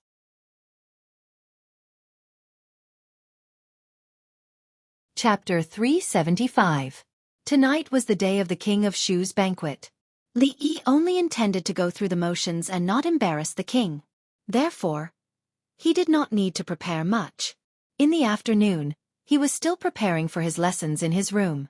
If he wanted to return to Qing'an Prefecture as soon as possible, he had to get rid of those little troubles as soon as possible. However, he could not simply fool those little princes and princesses. That was equivalent to lying to the emperor. Li Yi could only work hard to be a dutiful teacher. Son-in-law, the clothes are on the bed. Xiaofan walked in from outside and placed a stack of clothes at the head of Li Yi's bed. Although she was still Rui's personal maidservant, in this household, she was actually the same as the master. She did not need to do such menial work. However, when it involved Li Yi or Rui, she would do it herself and never let other maidservants interfere. After placing the folded clothes on the head of Li Yi's bed, she did not leave. With her hands behind her back, she walked with small steps to Li Yi's side and looked at the table. She thought to herself, what is the son-in-law writing? Is it a farewell letter to me and second miss? Is the son-in-law really going to elope with second miss and abandon them? What are you looking at? Li Yi turned to look at her and asked curiously. Since the morning, the little maidservant's actions had become somewhat strange. She clearly did not know a few words, but she still pretended to look at what he was writing. In the past, she would never be like this. No. Xiaofan shook her head like a rattledrum and immediately ran out of the room. Li Yi looked at her with some inexplicable confusion. He found that it was getting late and it was time to go to the King of Shu's banquet. Although the King of Shu was not the legitimate son, he was the eldest son of the current emperor. A few years ago, he moved out of the palace. Unlike the other princes, the King of Shu did not go to his own fief but stayed in the capital. Not only that, the King of Shu's mansion was also widely accepted. Usually, the guests were not children of high officials or noble families. All the young talents were proud to make friends with the King of Shu. Of course, the King of Shu was also a dragon among men. He was well versed in both literature and martial arts and had a very high reputation in the capital. For an ordinary prince, it was a taboo to not obediently stay in his own fief and instead spread his wings in the capital. Now, the King of Shu was still His Majesty's world. Was a prince trying to rebel? However, the King of Shu was not an ordinary prince. He was the first prince, born of noble concubine Cui. In the absence of the empress's legitimate son, the King of Shu was the only candidate to enter the East Palace, according to the royal family's principle of choosing the eldest son over the concubine. Countless people believed that the King of Shu would be the future crown prince and the next monarch of the Jing kingdom. Therefore, even the censorate turned a blind eye to his actions. In addition, the Cui family behind concubine Cui added fuel to the fire, causing the King of Shu's reputation to be unparalleled. Other than the fact that he still lacked the emperor's personal edict, he was no different from the crown prince. This was also the reason why Li Yi did not refuse the King of Shu's invitation. Although he felt helpless, he had to admit that he could not afford to offend the King of Shu. If the future emperor of the Jing kingdom bore a grudge against him, there would be no place for him in Qing'an Prefecture or even the entire Jing kingdom, let alone the capital. It was easy to imagine what he would have to live in the future. Could it be that he really had to bring his entire family far away from the Jing kingdom and live a miserable life? It was not easy to live in this damn feudal society. He cursed in his heart, took 2 steps forward and handed the invitation to the servant of the King of Shu's mansion. It's Li Xianzi. Welcome. Welcome. The servant of the King of Shu's mansion had a signature smile on his face. When facing Li Yi, there was no expression of respect on his face at all. This was normal. He did not know how many marquises he had received. There were at least 80, if not 100, marquises in the capital. If he was not a guest of His Highness, he would not even look at him. Young Duke Qin, come in, come in. Not far from Li Yi, another servant invited a young man into the mansion with a face full of smiles. The servant behind the young man handed a brocade box to the servant and said, "This is the authentic work of Duke Sua. I know that your highness likes Duke's was calligraphy, so I spent a lot of effort to find it." Hearing the two words, Duke Xua, Li Yi was slightly absent-minded for a moment. He only knew that Duke Xua was a calligraphy grandmaster in the Jing Kingdom and seemed to have a high status in the imperial court. During Madame Dowager's birthday banquet, Yan Zhang and the man named Wuxia had mentioned him. County Magistrate Li? Suddenly, he heard the servant's voice. Li Yi came to his senses and turned to look at him. He asked, "Is there anything else?" The servant looked at him and asked tentatively, "Your greeting." "Greeting?" Li Yi turned around and exchanged a glance with second Miss Lu. When the king of Shu sent someone to deliver the invitation to him, he never mentioned anything about paying respects to the emperor. Who knew that there was such a rule in the capital that guests had to bring gifts? Li Yi looked at the servant and asked, "If I don't pay my respects, can I not enter?" He thought that if this was the case, it would be a good reason for him to go home. "No, there is no such rule." The servant was stunned for a moment, then immediately shook his head and said, there was no rule that one could not visit the king of Shu's mansion without greeting. However, everyone was a person of high status. It was the most basic etiquette to prepare a small gift when visiting. It was also a sign of respect for the king of Shu. After all, you are a viscount. Do you have to be so stingy? County magistrate, please. The servant thought so in his heart, but he could not say it out loud. He could only helplessly make an inviting gesture. He knew that the king of Shu wouldn't care if he paid his respects or not, but as a guest, how could he be so insensible? At this time, Li Yi had already noticed that except for him, everyone who entered the king's mansion would bring gifts. It seemed that there was such a rule in the capital. This was a good practice. When he made more friends in the future, he did not need to do business. He could just hold banquets at home every day. He was sure that he would receive so many gifts that his hands would cramp. Then he could sell them and earn money. Fortunately, he did not know this rule. He did not plan to invite the king of Shu in the future. If he could not take back his gifts, he might as well not give them. He shook his head and stepped into the mansion. As his personal female bodyguard, Mississippi Lu naturally had to follow him. "Miss, wait." The servant hurriedly reached out to stop her. "Why? Only one person can enter with one greeting card?" Li Yi turned his head and asked with a frown. No. The servant hurriedly shook his head. He pointed to the sword in Lu Rui's hand and said, "Since it was brought by County Magistrate Li, of course you can enter. However, you are not allowed to bring weapons into the mansion. You need to leave this sword here and take it with you when you leave." The king of Shu was a very important person. If something happened to him, no one related to him would be able to escape. Of course, this included all the servants in the mansion. Although the strict rules in the mansion were not as strict as those in the palace, there was a strict rule. Except for the guards in the mansion, no one was allowed to bring weapons into the mansion. Of course, such a long sword could not be brought in. Mississippi Lu's sword was almost always with her. Once, Li Yi could not find a suitable weapon to kill fish. He stole Mississippi Lu's sword when she was not paying attention. As a result, he was chased by her for half a day. His buttocks were swollen and he could not get out of bed for 2 days. It could be seen how much she treasured this sword. He thought that she would refuse. Unexpectedly, she only glanced at the servant indifferently and placed the sword on the table behind her. "Watch it carefully," Li Yi reminded the servant. The servant smiled and nodded. However, in his heart, he despised the sword. What was there to be careful of with such a broken sword? Any sword in the mansion was many times better than this. He raised his head and looked at Li Yi. He was extremely suspicious. Why would the prince invite such a country bumpkin?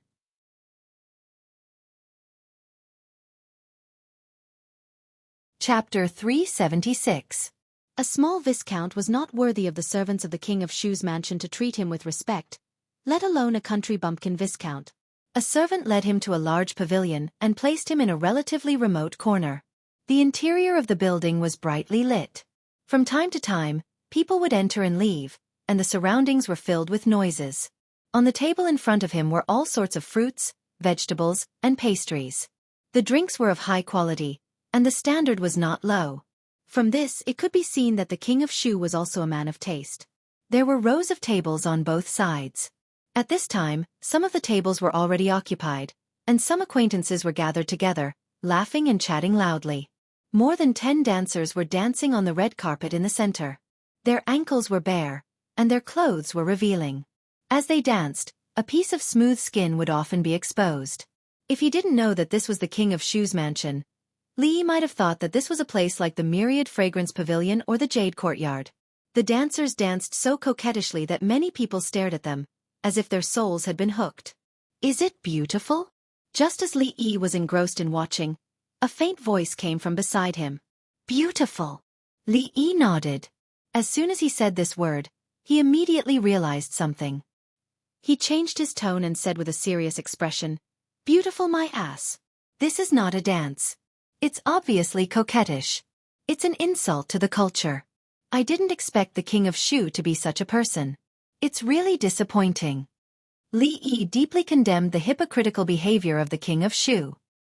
He moved his eyes away from the dancers' enchanting figures and focused on drinking a pot of grape wine in front of him. As he raised his glass, he stole a glance at the scene. The King of Shu was also a person who knew how to enjoy. This figure, this waist, this flexibility. Even without looking at their faces, he could give these dancers a superb evaluation. This occasion was actually not suitable for Mississippi Lu. There was no other woman here except her. In this era, there were not many entertainment activities. It was normal for a group of men to gather together to watch an erotic dance. If not for the special status of the King of Shu inviting this group of people to a banquet in a brothel, the atmosphere would definitely be more harmonious. Of course, Li Yi didn't have dirty thoughts like most people. He was purely appreciating art. Unfortunately, Mississippi Lu's artistic attainment was still far from his. She only saw their flirtatious and explicit side, but didn't understand the essence of the dancer's dance. How dare you? How dare you talk about the King of Shu behind his back? Although Li Yi had deliberately lowered his voice when he spoke just now, it was still heard by someone at the neighboring table. A well-dressed young man with a scholarly aura stood up from his seat and loudly reprimanded him. Li Yi didn't expect him to have such a big reaction. He didn't have much interaction with the King of Shu, so there was no grudge between them. What he said just now was just a joke. But looking at the young man's reaction, it was as if he had insulted his ancestors. Li Yi raised his head, looked at him and said, It was just a joke. Why do you take it so seriously? The young man snorted and said, How can you joke about the King of Shu's status? Li Yi frowned. There was no enmity between the two of them. It was a little too much for the young man to latch on to his unintentional words. Even if he wanted to curry favor with the King of Shu, he didn't have to use such a method, right? This kind of person couldn't be bothered with. The more he was bothered, the more excited he would be. Li Yi could pack up and go home after he was done today. He didn't even stand up and turned his head to continue admiring the art. The young man opened his mouth, but he didn't know how to continue the words he had prepared. Of course, it had nothing to do with him if someone spoke rudely to the King of Shu. But if he didn't do something special tonight, how could he get the attention of the King of Shu? Everyone knew that the King of Shu was the most promising one among all the princes to ascend to the throne. For them, getting close to the King of Shu and befriending him was undoubtedly a shortcut to the peak of life. However, there were many people who had the same idea as him, including many high-ranking officials and dignitaries. He could only write a few good poems. In the end, he was just a commoner. If he wanted to stand out, he naturally had to do something different. When someone spoke rudely to the King of Shu, he had to stand up and reprimand him righteously, expressing his endless admiration for the King of Shu. Even if he could win a little favor from the King of Shu, it would be enough. Of course, he was selective. He couldn't afford to offend the person who was respectfully invited by the steward of the prince's mansion. But the person who was brought here with a look of disdain by the servants of the prince's mansion and sat in a more remote place than him was, of course, the best choice. The young man in front of him, who looked unfamiliar and obviously didn't have a strong background, was a very good breakthrough. He had already predicted what would happen next. He was just waiting for the servants of the prince's mansion to chase the guy who spoke rudely to the King of Shu out, so that he could show his face a little. But he didn't expect that the other party would be so cowardly, making all his preparations go up in smoke. If he continued to pester him, he was afraid that he would be chased out by the steward of the prince's mansion as a troublemaker. Helplessly, the young man glanced at Li Yi and could only sit back down. Is the king of Shu very famous? Mississippi Lu grabbed the wine pot from Li Yi's hand and poured herself a glass of grape wine. She looked around with her beautiful eyes. Even though she was not familiar with the princesses and kings of the royal family, she didn't think that an ordinary prince could handle such a scene. Not only is he famous, he is the prince who is most likely to become the emperor in the future. How can he not be famous? Li Yi said lazily. Lu Rui pursed her lips and said, "Is it good to be the emperor?" Most of the time, Mississippi Lu was cold, but she was also quite cute when she was playful. Li Yi glanced at her and said in a low voice, "Of course it's good to be the emperor. Who doesn't want to be the emperor? He has the final say in such a big country. He can decide the life and death of people with one word, and he can decide the fate of countless people with one thought. More importantly, after becoming the emperor, he can marry many concubines. He can have 3 palaces and 6 courtyards, 72 concubines, and 3,000 beauties in the harem." Li Yi glanced at Mississippi Lu and saw her unkind eyes. He said righteously, "So there is really nothing good about being the emperor. The main thing is that the body can't take it. If you don't believe me, think about it. Which emperor in history has lived a long life?" Li Yi used facts to prove why being the emperor was not good at all. If one wanted to live a long life, he had to give up the emperor's position as soon as possible. The right way was to consolidate his foundation and strengthen his body and kidneys. At some point, the noisy crowd suddenly became quiet and people began to rush to the door. Li Yi turned his head and saw a few figures, led by the king of Shu, walking in from outside. The main character had arrived. In order to show respect to the king of Shu, most people stood up from their seats and went forward to welcome him, regardless of their status. Li Yi and Mississippi Lu's seats were in the most remote corner of the hall. The young man beside him had already gone forward to welcome them. Looking at the king of Shu who was surrounded by many people, Li Yi made the wise decision to sit here. The crowd quickly dispersed and the king of Shu walked forward, surrounded by the crowd. Li Yi glanced at him inadvertently and saw a figure behind the king of Shu that surprised him. Why is he here too? Seeing the slightly familiar face, Li Yi murmured in surprise. Cui Yanxin, a former Jinsher. When he made things difficult for Wan Ruoqing in Prince Ning's mansion, he had a conflict with him. He didn't know what happened after that. He didn't expect to see him on such an occasion. Wait a minute. The king of Shu's mother is concubine Cui. The Cui family's sphere of influence is in Lin city of Qing and prefecture. Cui Yanxin's surname is also Cui. Obviously, he is the king of Shu's follower now. Is there any connection between these two?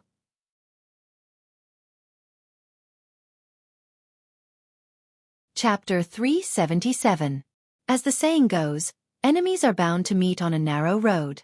Now that they had bumped into each other, the atmosphere was a little awkward. Fortunately, the corner where Li Yi and Rui were at was remote and secluded enough. Cui Yanxin's attention seemed to be on the king of Shu and did not see him. She shifted her gaze away from Cui Yanxin's body. Suddenly, she felt as if someone's gaze had landed on her. Li Yi looked up and saw a familiar face diagonally in front of him. If he remembered correctly, that scholarly young man's name was Chen Liqing, a member of Duke Chen's estate. Just a few days ago, under the plum tree in the Cold Mountain Temple, Chen Liqing had argued with him. In the end, Li Xian's bodyguards had broken the legs of the servants in his clan. Speaking of which, the conflict between the two of them was not small. It was a mistake to attend the king of Shu's banquet tonight. He only had a few enemies in the capital, but he had met almost all of them. The king of Shu stood in front of the crowd with a cup of wine in his hand and said, "Thank you for giving I face and attending the banquet in my mansion. I will drink the first cup of wine as a sign of respect." Of course, this sentence was out of politeness. Among all the young talents in the capital, except for Li Xian, who dared not to give face to the king of Shu, no one would be willing to offend the future emperor. Due to their status, their clans might not have official dealings with the king of Shu, but the relationship between the younger generation had always been more ambiguous. On this point, regardless of whether one was a staunch supporter of the king of Shu, the decisions made were generally the same. There was nothing wrong with befriending the king of Shu. They had to leave a way out for their families. After the king of Shu drank a cup of wine, the atmosphere in the banquet became lively. Eating, drinking, and having fun were the main theme of the banquet. Some people took this opportunity to connect with old friends, while others talked in low voices with the king of Shu. They were full of smiles and their eyes were full of lust. The king of Shu listened and nodded his head repeatedly. It was unknown what kind of shady deals they had secretly made. The dancers had already retreated, leaving behind a group of men who were whispering to each other. Those who were in the know would have thought that this was the banquet of the king of Shu, while those who didn't would have thought that they had come to a large-scale gay dating party. Li Yi, on the other hand, was different. Although Mississippi Lu was not very willing to talk, it was impossible for them to be intimate. However, she was still beautiful. Glancing at her would inexplicably improve his mood, wouldn't it? Li Yi was in a good mood, but some people were in a bad mood. Cui Yanxin was one of them. As a new Jinshi and a descendant of the Cui family, although he was only a member of a branch family, under the influence of the Cui family, he could seek a better job and work hard for a few years. Although he might not have a bright future, it would be much better than his current situation of waiting at home. Wasn't it because in Ningguang Fu, he had belittled a lowly performer? A new Jinshi, how did he end up like this? Of course, Cui Yanxin knew why he ended up like this.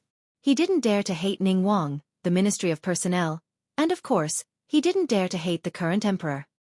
He only hated the detestable Anxi County magistrate, who had stood up for the lowly performer, causing him to lose face that night. Even now, the hat of expressing sorrow because of a new poem was firmly pinned on his head, becoming a lifetime of shame. If he didn't take revenge, he wouldn't be a gentleman, but not now. Cui Yanxin clenched his teeth. What he had to do now was to closely follow the king of Shu and do his best to gain the prince's attention. When the prince ascended to the throne in the future, he would definitely not mistreat him. It was never too late for a gentleman to take revenge 10 years later. Moreover, everyone knew that the emperor's physical condition would definitely not last another 10 years. At that time, he would definitely pay back the humiliation he had suffered 100-fold. Greetings, young Master Cui. Cui Yanxin raised his wine cup and repeatedly toasted the people around him. They were more or less related to the Cui family and were also close to the king of Shu.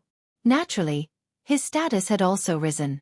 From a certain perspective, the incident at Ningguang Fu was not completely without benefits for him. Tonight, the people at the king of Shu Wang Fu were the true upper-class people in the capital. If he could befriend one more person, he would have one more way out in the future. Cui Yanxin's gaze swept across the hall. Suddenly, his body stiffened and a look of disbelief appeared on his face. It's him, how could it be? Impossible, how could he be here? Cui Yanxin shook his head fiercely and chased that unrealistic thought out of his mind. That detestable fellow was the Anxi County magistrate. He should be in Qing and prefecture now. How could he appear in the capital and at the king of Shu's banquet? His hatred for him must be too strong, causing him to hallucinate. Cui Yanxin gulped down a mouthful of wine and swept his gaze across the crowd again. That detestable face once again appeared in his line of sight. He spat out all the wine that he had not swallowed in time. One of the people who passed by Cui Yanxin was lucky enough to enjoy a wine bath. He wiped his face, but before he could show his anger, he saw that the person opposite him was even angrier than him. The person strode towards the corner with large strides. What are you looking at? No matter how calm she was, she could not stand being stared at for so long. Rui turned back and glared fiercely at Li Yi. Stingy. It's not like I'll lose a piece of flesh if I stare a few more times. Li Yi pursed his lips. Mississippi Lu was usually cold and gave off a mature and aloof feeling. However, she was only 17 years old. Her face was so tender and full of collagen. When he looked closely at her, he could see the tenderness under her cold exterior. He was a little curious. Logically speaking, two people who grew up in the same environment should not have such a big difference in their personalities. Rui was gentle and Wanru was gentle, while Mississippi Lu was like a tigress. How did they develop such a tigress? Out of curiosity, he had wanted to interview her. However, after careful consideration, he gave up on the idea. If she knew that he had compared her to a tigress, Li Yi could not guarantee that he would be able to return home in one piece. Why are you here? At this moment, a voice full of suppressed anger came from the front. Li Yi turned his head and saw Cui Yanxin, who was gnashing his teeth. It was his own embarrassment. Li Yi looked up at him and asked, "Why can't I be here?" He felt depressed in his heart. The reason why he had a conflict with Cui Yenxin was because Cui Yenxin had bullied his friend in front of him. Cui Yenxin had copied the poem and slapped his face because he had forced him to. Why was he still biting him? People often said that meeting an old friend in a foreign land should be one of the 4 happy events in life. Even if he did not put this matter on the same level as the wedding night, he should not be so unfriendly as soon as they met, right? Although Cui Yenxin was only a small official in the King of Shu's residence. Who was the King of Shu? No one dared to look down on the people around him, who knew that he would become a high-ranking official in the court in 2 years. Therefore, his every move attracted the attention of many people present. The young scholar sitting beside Li Yi was slightly startled when he saw this. Then, joy appeared on his face. He knew that his opportunity had come. He stood up from his seat and pointed at Li Yi. Yes, someone like him who does not respect the King of Shu has no right to sit here. Cui Yenxin looked at him. The young man immediately said, adding oil to the fire, "Sir, you may not know, but just now." Li Yi rubbed the space between his eyebrows. The King of Shu really did not reject talented people. Take the person beside him for example. If he was a storyteller in a brothel, he would definitely have a much better future than studying. He quietly watched the young man's spittle fly. Cui Yenxin's face was gloomy. Occasionally, he would look at him with eyes that seemed to be spewing fire. Several people around them had already noticed the strange situation and looked over with puzzled eyes.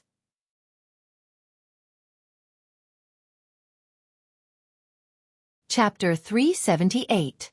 Is that young Master Cui? Cui Yenxin was a member of the King of Shu's mansion. His actions usually represented the attitude of the King of Shu. Seeing his angry expression, the surrounding people cast curious looks at him. Young Master Cui seems to be very angry.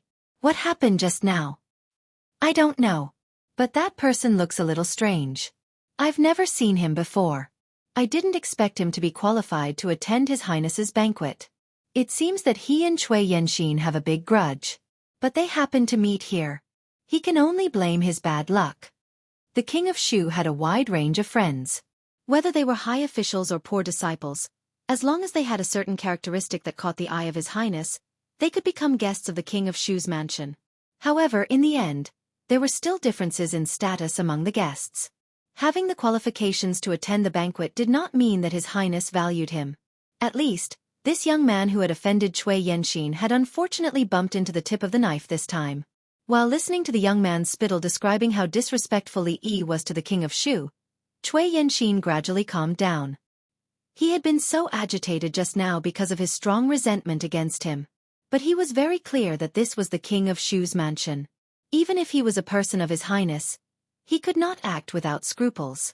If Li Yi was really a guest that the King of Shu valued, he naturally could not let him do anything that would displease His Highness, although the possibility was very small. The scholar sitting at the table next to Li Yi said with a righteous expression, "What kind of status does Her Highness have? How can he insult her? In my opinion, such a person is not fit to sit here with all of you." This place could be considered as a secluded area in the hall, so naturally, the guests were not very important. At this moment, when they heard the scholar's description, they only felt that this young man was too pedantic. Even visiting a brothel was an elegant thing for them. So what if there were a few scantily clad dancers? What did they count for? However, there were a few people who were quite disdainful of this scholar's behavior. He was a typical bootlicker who wanted to raise himself and gain His Highness's attention. He was even worse than the young man who spoke without thinking. Without waiting for Cui Yenxin to speak, a steward beside him frowned and said, "The King of Shu's residence does not welcome people who disrespect His Highness. While His Highness does not know about this, you should leave on your own." Cui Yenxin raised his eyebrows but did not stop him. According to the King of Shu's character, he would not fly into a rage just because of a few rude words. At most, he would just chase him out. Since the outcome would be the same no matter what, there was no point in him interfering. After all, he had only been by Her Highness' side for a short period of time. If he did too much, Her Highness would be displeased. However, he already knew that the other party was in the capital. The grudges between the two of them could be slowly settled in the future. The way things had developed was obviously out of Rui's expectations. Li Yi's words to change the topic had been misinterpreted by the other party. She did not know what Li Yi was thinking, But he had just said that the king of Shu was not an ordinary person. He was the future emperor of the Jing kingdom and could not be offended. If he could befriend the king of Shu, it would be of great benefit to him in the future. Otherwise, with his lazy character, why would he attend this kind of banquet? Lu Rui frowned slightly. She wanted to step forward to explain. This was an extremely rare occurrence for her to begin with. If she was the only one who encountered such a thing, she would have left in anger. At this moment, Li Yi stood up and patted her shoulder saying, "Let's go." His tone was very calm and there was no expression of annoyance or indignation on his face. It was as if he was doing something that could not be more ordinary. Lu Rui looked at him and then coldly looked around before following him out. If you knew this would happen, why did you do it in the first place? Trouble comes from the mouth. In a place like this, you should be careful with your words. That girl is a rare beauty. It would be a pity if we could get to know her. The guests at the nearby tables shook their heads and discussed for a while. They did not take it to heart. They only thought that they had to be careful with their words in the king of Shu's mansion. If they were chased out like him, it would be very embarrassing. After such a thing happened, it would be difficult for the young man to raise his head in the capital in the future. This was just a small interlude and did not spread to more places. Everyone's attention quickly shifted to other places. The young scholar's face was filled with excitement. He felt that he had done something amazing. The only regret was that the person had actually left just like that. If he had defended himself and refused to admit it, wouldn't it have been perfect if the king of Shu was alerted? Cui Yanxin looked in the direction of the door and a cold smile appeared on his lips. He had only humiliated him once, which was far less than the humiliation he had brought to himself. There was still a long way to go. He did not mind settling the score slowly. This remote corner near the gate would not be valued by the king of Shu, nor would it be valued by the real bigwigs. The closer the seat was to the front, the more respected it was. It was also the focus of everyone's attention. How is old master doing recently?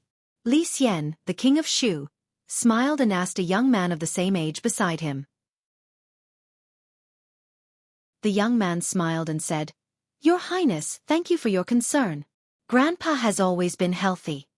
The king of Shu said, "Marquis Chen has made great contributions to the Jing kingdom. With the blessing of the country, you will definitely live a long life." There was not much courtesy between the young man and the king of Shu.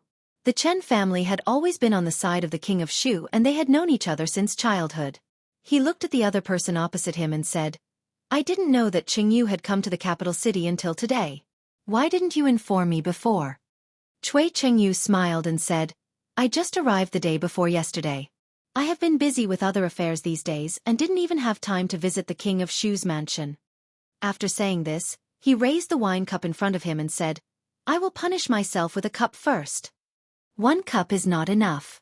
At least 3 cups.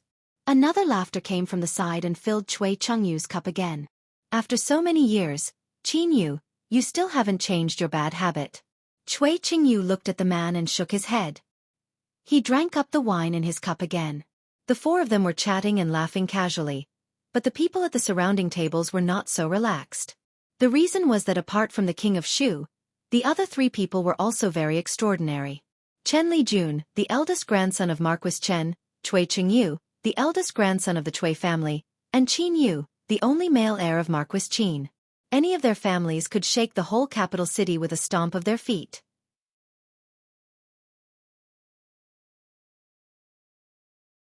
Chapter 379. "I'll introduce someone to you later," the king of Shu suddenly said after the 4 of them chatted for a while. Although he was a prince, he did not put on any airs in front of these 3 people. Firstly, it was because they had grown up together and had a good personal relationship. Secondly, it was because the 3 of them had strong backgrounds and were his strong supporters. Naturally, he treated them differently from others. "Oh, who is it?" Cui Qingyu was slightly surprised when he heard that. The person who could make the king of Shu introduce the 3 of them so seriously was naturally not a simple person. Otherwise, he would not have mentioned him in front of them. Chen Lijun's face also showed an expression of interest. Only the young man named Qin Yu was minding his own business and did not seem to be interested. "A very capable person," the king of Shu said with a smile. The king of Shu had been gathering talents from all over the world. Naturally, He would not let go of the son of Chang'an County who was valued by his father. As early as 3 days ago, he had sent someone to send an invitation. However, he had to meet the 3 more important people today, so he did not look for him immediately. As for whether the son of Chang'an County would attend the banquet, it was not within the King of Shu's consideration. He had not considered that possibility at all. Because the King of Shu kept them guessing, Cui Chengyu and Chen Lijun became even more interested in the person he was talking about. Go and invite the son of Chang'an County over. The King of Shu waved to a servant behind him and said. When the servant heard this, he respectfully responded and immediately left. The son of Chang'an County? Cui Chengyu was slightly stunned when he heard that. It was his first time in the capital and he was very unfamiliar with this name. When he first heard this name, Chen Lijun was stunned. After thinking for a while, he quickly had an impression. He frowned slightly and murmured, "It's actually him?" The King of Shu looked at him and asked doubtfully, "Li Jun knows him? Does he know him?" Chen Lijun nodded and said, "If there is no second son of Chang'an County in the capital and the son of Chang'an County that your highness mentioned also has the surname Li, then it should be him." Seeing him frown, the King of Shu paused for a moment before asking, "The county magistrate of Chang'an is indeed surnamed Li Jun. Could it be that you have a grudge against him?" The Duke of Chen was his staunch ally, and the county magistrate of Chang'an Li was a talent that he wanted to win over with all his might. Although the latter couldn't be of much help to him in his quest for the throne, there must be a reason why his imperial father valued him so much. Since he was useful to his imperial father, then he would definitely be useful to him as well. Moreover, he was eager to know what exactly was the divine punishment that allowed the Jing kingdom to defeat the Qi kingdom even though it was weak. Therefore, the King of Shu did not want to see any conflict between the two of them. Chen Lijun shook his head and said, "That's not it. I've never met him before, and there's no enmity between us." After saying this, he changed the topic and said, "However, the Li family and my Chen family have a long-standing grudge. The son of Chang'an County is the eldest grandson of the Li family. It is not wrong to say that he has a grudge against him." This time, it was the King of Shu's turn to frown. If there was a personal grudge between Chen Lijun and Li Yi, he could mediate between them. There would always be a way to satisfy both of them. As long as there was no deep hatred between the two, the King of Shu would be able to let it go. And if there was a deep hatred between them, the county magistrate of Chang'an would not have survived until now, based on Chen Lijun's character and background. What he did not expect was that this matter actually involved the house of Duke Chen. Even though he was the King of Shu, he could not completely ignore the feelings of the house of Duke Chen. Seeing the King of Shu frown, Chen Lijun smiled and said, "Your Highness, you don't have to take it to heart. After all, you have to focus on the overall situation. The grudge between our family and the Li family is just a small matter. It must not affect your Highness's important matters." Chen Lijun was naturally aware of what had happened to the Chen family recently. The emperor's attitude towards the county magistrate of Chang'an was unclear. The Chen family would not anger the emperor because of a personal grudge. Although the Chen family would not do anything to him, it was hard for Chen Lijun to have a good impression of the county magistrate of Chang'an. However, to his surprise, the King of Shu seemed to think highly of this person. With this additional link, the Chen family had to let go of the old grudge. The King of Shu nodded but did not say anything else. At this time, he did not know much about the county magistrate of Chang'an. If the county magistrate of Chang'an was really capable, he had to mediate between the Chen family and the county magistrate no matter what. If Li Yi was just an undeserved reputation, he naturally would not interfere in this matter. In times of need, he would even stand on the Chen family's side. For them, there were no eternal friends or enemies. There were only eternal interests. As long as the interests were enough, enemies could also become friends. The King of Shu himself understood this principle, and so did the Chen family. At this moment, the servant who had just left came back. However, the expression on his face was a little hesitant, as if he wanted to say something. "What happened? Where is the county magistrate of Chang'an?" The King of Shu asked with a frown.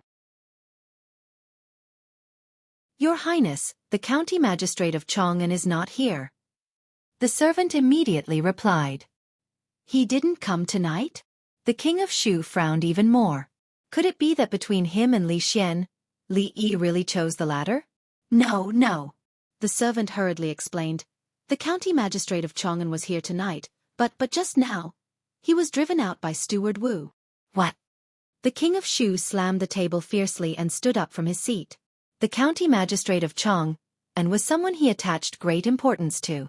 It could be said that among those present tonight, except for a few people, the mysterious county magistrate of Chang'an was the one he attached the most importance to. However, due to certain reasons, he did not reveal his importance in time. However, now, he was actually driven out by the steward of the prince's mansion? The king of Shu was extremely annoyed.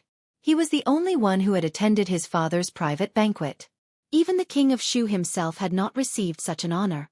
How could such a person be driven out of his own banquet? When they saw the king of Shu walking to a corner with a gloomy face, the expressions of everyone in the hall immediately changed. To be honest, after coming out of the banquet, Li Yi did not feel embarrassed or disappointed at all. Instead, he felt a little happy. The banquet that he was willing to attend was the real banquet.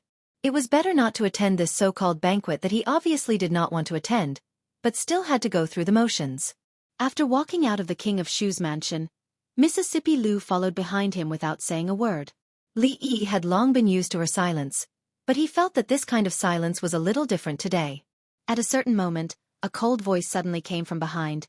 Will you offend the king of Shu if you just leave like this? Li Yi turned back to look at her and said in surprise, If I offend him, so be it. It's not a big deal. Today, Mississippi Lu was a little strange. In the past, she would never ask like this. Lu Rui looked up at him and said, You said that he is the future emperor. Not yet, right? Li Yi replied. Although he did not want to offend the king of Shu, it did not mean that he could not afford to offend him. The king of Shu had potential, but at least he was not the current emperor. Taking a step back, even if he really became the emperor in the future, he had nothing to lose. If he could not survive in the Jing kingdom, couldn't he go to another country? At worst, he could go to the northwest and occupy a mountain to be a bandit. If I did not ask you that, things would not be like this, right? Lu Rui lowered her head, and her voice was no longer as cold as before. This time, Li Yi was really a little shocked. Was this what Mississippi Lu should say? He took a step forward, put his palm on her forehead, and asked, You don't have a fever, do you? Lu Rui knocked his hand off. If it was in the past, she would definitely mock him. But today, she was not in the mood. She thought about it for a long time. If she had not asked that question with a sneer at the beginning, he would not have pretended to say such a joke, and things would not have become like this. However, in Willow Leaf Village, in Qing'an Prefecture, it had always been like this. They had always been getting along like this. Even she herself did not know why she liked to pick on him. However, in the face of his despicable answers, she often could not gain any advantage, and the possibility of being at a disadvantage was higher. Then she naturally chose to hit him. This kind of life pattern had lasted for a long time. However, when did it change? From the time they came to the capital, became the magistrate of Chang'an County, and had so many princes and princesses. Even a joke would be chased out of the banquet. She did not like it here. This was not the life she wanted. She did not like this kind of life. Qing'an Prefecture was so good, and Willow Leaf Village was so good. There were no princesses or princes, and there were no magistrates or magistrates. There were candied haws and rui nectar. Every day, they could learn from each other in their own yard. This was what she liked. However, could she still go back? Could he still go back with her? Seeing Mississippi Lu's blank expression, Li Yi's expression changed slightly. He finally realized that something might have happened to her. This Lu Rui made him feel very strange. This was not the Lu Rui he knew. Hey, what's wrong with you, Lu Rui? Don't scare me. Li Yi was a little nervous. He patted her face. Damn it. Was there something dirty in the King of Shu's mansion? Was Mississippi Lu possessed? King of Shu. She had just said 2 words when she was interrupted by Li Yi. Nonsense. King of Shu. Even 10 kings of Shu can't compare to a hair of yours.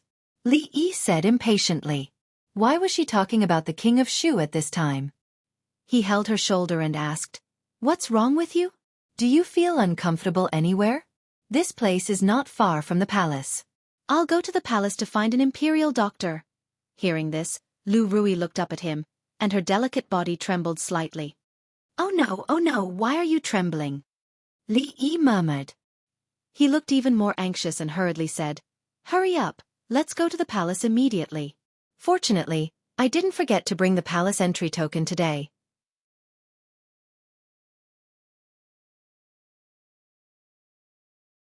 Chapter 380. Li Yi was very anxious. Mississippi Lu was really ill, and seriously ill. The Mississippi Lu he knew traveled the world with a sword. She was not afraid of anything. Not to mention the king of Shu. Even if the god of heaven came, she would fight first. She would not talk as much as she did today. I'm fine. Hearing Li Yi's words, a complicated expression flashed across Lu Rui's face. She quickly recovered and shook her head. The king of Shu was a prince after all, and he was the prince most likely to inherit the throne. No one in the world would think that he was less important than a strand of their hair. However, even so, when she heard Li Yi say that without thinking, she was still very happy in her heart. She just did not show it. Really? Li Yi looked at her suspiciously and murmured, Is it because of her period that her mood is out of order? Then he denied this guess. After being together for so long, how could he not know when Mississippi Lu's period was? Even if she was out of order, it would not be in these few days. Moreover, her symptoms were not like this at that time. She should be looking for all kinds of reasons to fight with him. You don't have to worry about the king of Shu. I have even offended the emperor. The king of Shu is nothing. Li Yi thought to himself that he had punched the emperor's chest, asked an old eunuch to have a gay relationship with the emperor, and the perfume he made almost caused the old emperor to die in advance. Which of these things was not more serious than offending the king of Shu? But he was still standing here, fine and well. Lu Rui glanced at him. Of course, she did not believe his words. However, seeing that he did not seem to care, she felt inexplicably relaxed. Don't worry. Li Yi patted her on the shoulder and said, The king of Shu is not easy to offend, but he is not the emperor yet. He does not have the final say in the capital. Even if he really becomes the emperor in the future, we can't afford to offend him, can't we? Li Yi looked confident and continued, The northwest is the border of 3 kingdoms. There are at least hundreds and thousands of mountain bandits. Not even the Qi kingdom can reach there, let alone the Jing kingdom. Don't you like being a mountain bandit? We can go there and occupy a few mountains with Fong and the others. I've even thought of the name of the stronghold. Let's call it Willow Stronghold. If you are not satisfied, we can call it Black Wind Stronghold, White Goat Stronghold, or anything else. What do you think? Isn't it good? Lu Rui stood rooted to the ground when she heard that. Moments later, her face lit up. She suddenly looked up at him and asked, Is what you said true? Do you really think so? If what I said is false, then let me. Li Yi hesitated and said, Let my family be rich and have 3 wives and 4 concubines, all of whom are beautiful maids. A few black lines appeared on Lu Rui's smooth forehead. Fortunately, she was used to it. She asked again, Don't you want to be a high-ranking official? Who said that? Li Yi looked at her angrily and said, How would you know what I'm thinking? Would I tell you that my biggest dream is to be the man of the king of mountain bandits? The king of mountain bandits? Lu Rui thought of the story of the young man named Luffy that he had told her. The Great Mountain Road belonged to the age of mountain bandits. Was it possible? Then, as if she thought of something, she frowned and looked at him coldly. The king of mountain bandits? You. If you become the king of mountain bandits, what will I do? It was her childhood dream to be a glorious bandit like her father and grandfather. For Mississippi Lu, it was either don't do it or do it the best. If she didn't become the king of mountain bandits, then what was the point of being a bandit? No. Li Yi shook his finger in front of her and said, You're mistaken. I'm not the king of mountain bandits. I'm the king of mountain bandits, the man. Li Yi was still very self-aware. He knew what he was capable of. At best, he could only be a useless advisor, hiding behind the scenes and giving out ideas. As for charging and breaking through enemy lines, he was not capable of doing such a thing. However, behind every successful king of mountain bandits, there must be an excellent man. He didn't want to be the king of mountain bandits. He only wanted to be the king of mountain bandits man. Of course, no matter if it was based on strength, personal charm, or the identity of the chief of Willow Village, Rui was the best candidate to be the king of mountain bandits. As for Mississippi Lu, she could at most be the second king, or the third king. The king of mountain bandits, man? Mississippi Lu was stunned. She was confused by Li Yi's words. But soon, she reacted, and a trace of anger appeared on her pretty face. She just said she wanted to be the king of mountain bandits, and he said he wanted to be the king of mountain bandits, man. That meant he wanted to be her man. How dare he take advantage of her? Li Yi looked up at Rui and saw the sneer on her face. He immediately understood and hurriedly explained, "Don't misunderstand. I'm not talking about you. You can't beat your sister, so you can't be the king of mountain bandits. At most you can be the second king. You can't be the second king either. I'm the second king, so why don't you be the third king?" The third king. Mississippi Lu felt as if her heart was stabbed with a knife. Her face became colder, and her anger quickly turned into anger. Li Yi could already feel the murderous intent in the air around him. His heart skipped a beat. When he saw Mississippi Lu's hand subconsciously reaching for her waist, his eyelids twitched. She was going to use her weapon. However, this time was different from usual. He didn't hear the sound of a sword being unsheathed for a long time. Mississippi Lu hadn't reached the realm of soundless sword. The only explanation was that her sword wasn't with her. "Where's your sword?" Li Yi let out a sigh of relief and immediately asked. "I think I left it in the Shu Palace." Mississippi Lu's expression changed as well. When she came out of the Shu Palace just now, her mind was filled with other things. She had completely forgotten about retrieving her sword. When the two of them turned around and walked back, Li Yi scolded, "Look at you, look at you. What should I say about you? You're already 17 or 18 years old, but you're still so careless and forgetful. It'll be hard for you to find a husband in the future." Mississippi Lu's face was frosty. She only cared about walking and didn't say a word. "Don't be so quiet. I'm doing this for your own good.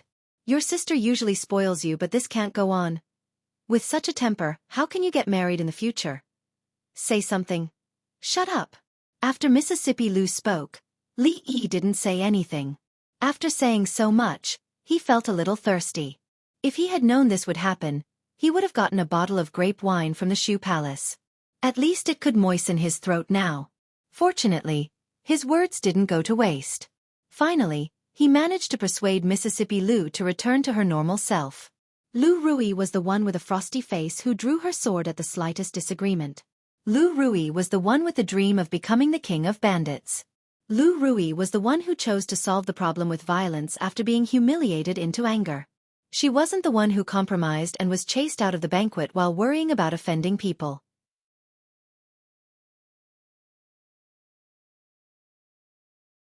Chapter 381. After walking out of the King of Shu's mansion, the two of them had talked a lot and had walked a long way. This meant that they still had to walk for a long time before they could return to retrieve their swords. Mississippi Lu didn't stay silent. She deliberately slowed down her pace and said, "Be a bandit, I'm just saying. We're going to stay in the capital city in the future, so we can't offend the future emperor. If you have a way, it's better to make up for it as soon as possible." She didn't tell the truth this time. She had always been active rather than quiet. Whether it was traveling the martial world with a sword or becoming a bandit, it was much more interesting than staying in one place quietly. However, this was just her opinion. These days, she had learned not to force her opinion on others. "Actually, I'm really not just saying." Li Yi curled his lips. How could he not know what Mississippi Lu was thinking?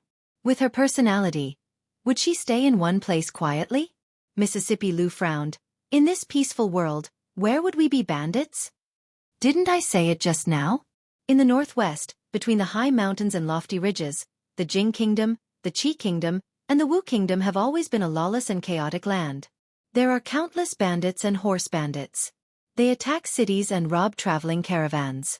Because of the terrain, neither the Qi Kingdom nor the Jing Kingdom can send a large number of troops to encircle and suppress them. As for the Wu Kingdom, it's too busy to deal with its own internal strife. Moreover, the biggest group of bandits are the rebels of the Wu Kingdom, so they have no time to care about other things. It's a paradise for bandits.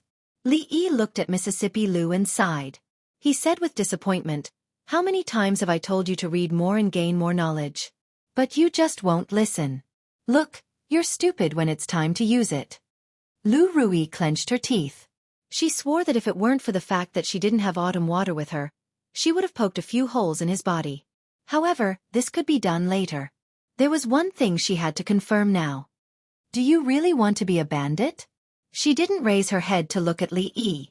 She seemed to ask casually, but in her heart, there was 30% nervousness, 30% expectation, 30% joy, and a part that even she didn't know what it was. Li Yi nodded and said, if you are tired of this kind of life, or if you really have no way out, this is not a bad choice. Why?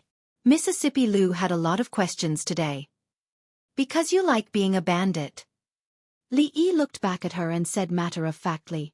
Lu Rui had to admit that her heart was beating wildly at this moment.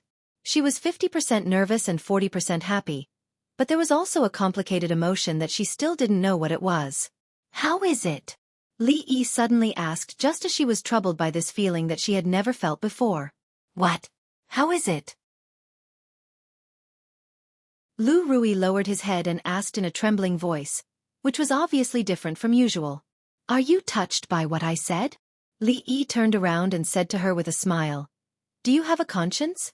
Do you want to repay me with something? Lu Rui's body trembled again. She thought to herself that he was teasing her on purpose just now. As she breathed a sigh of relief, her embarrassment immediately turned into anger.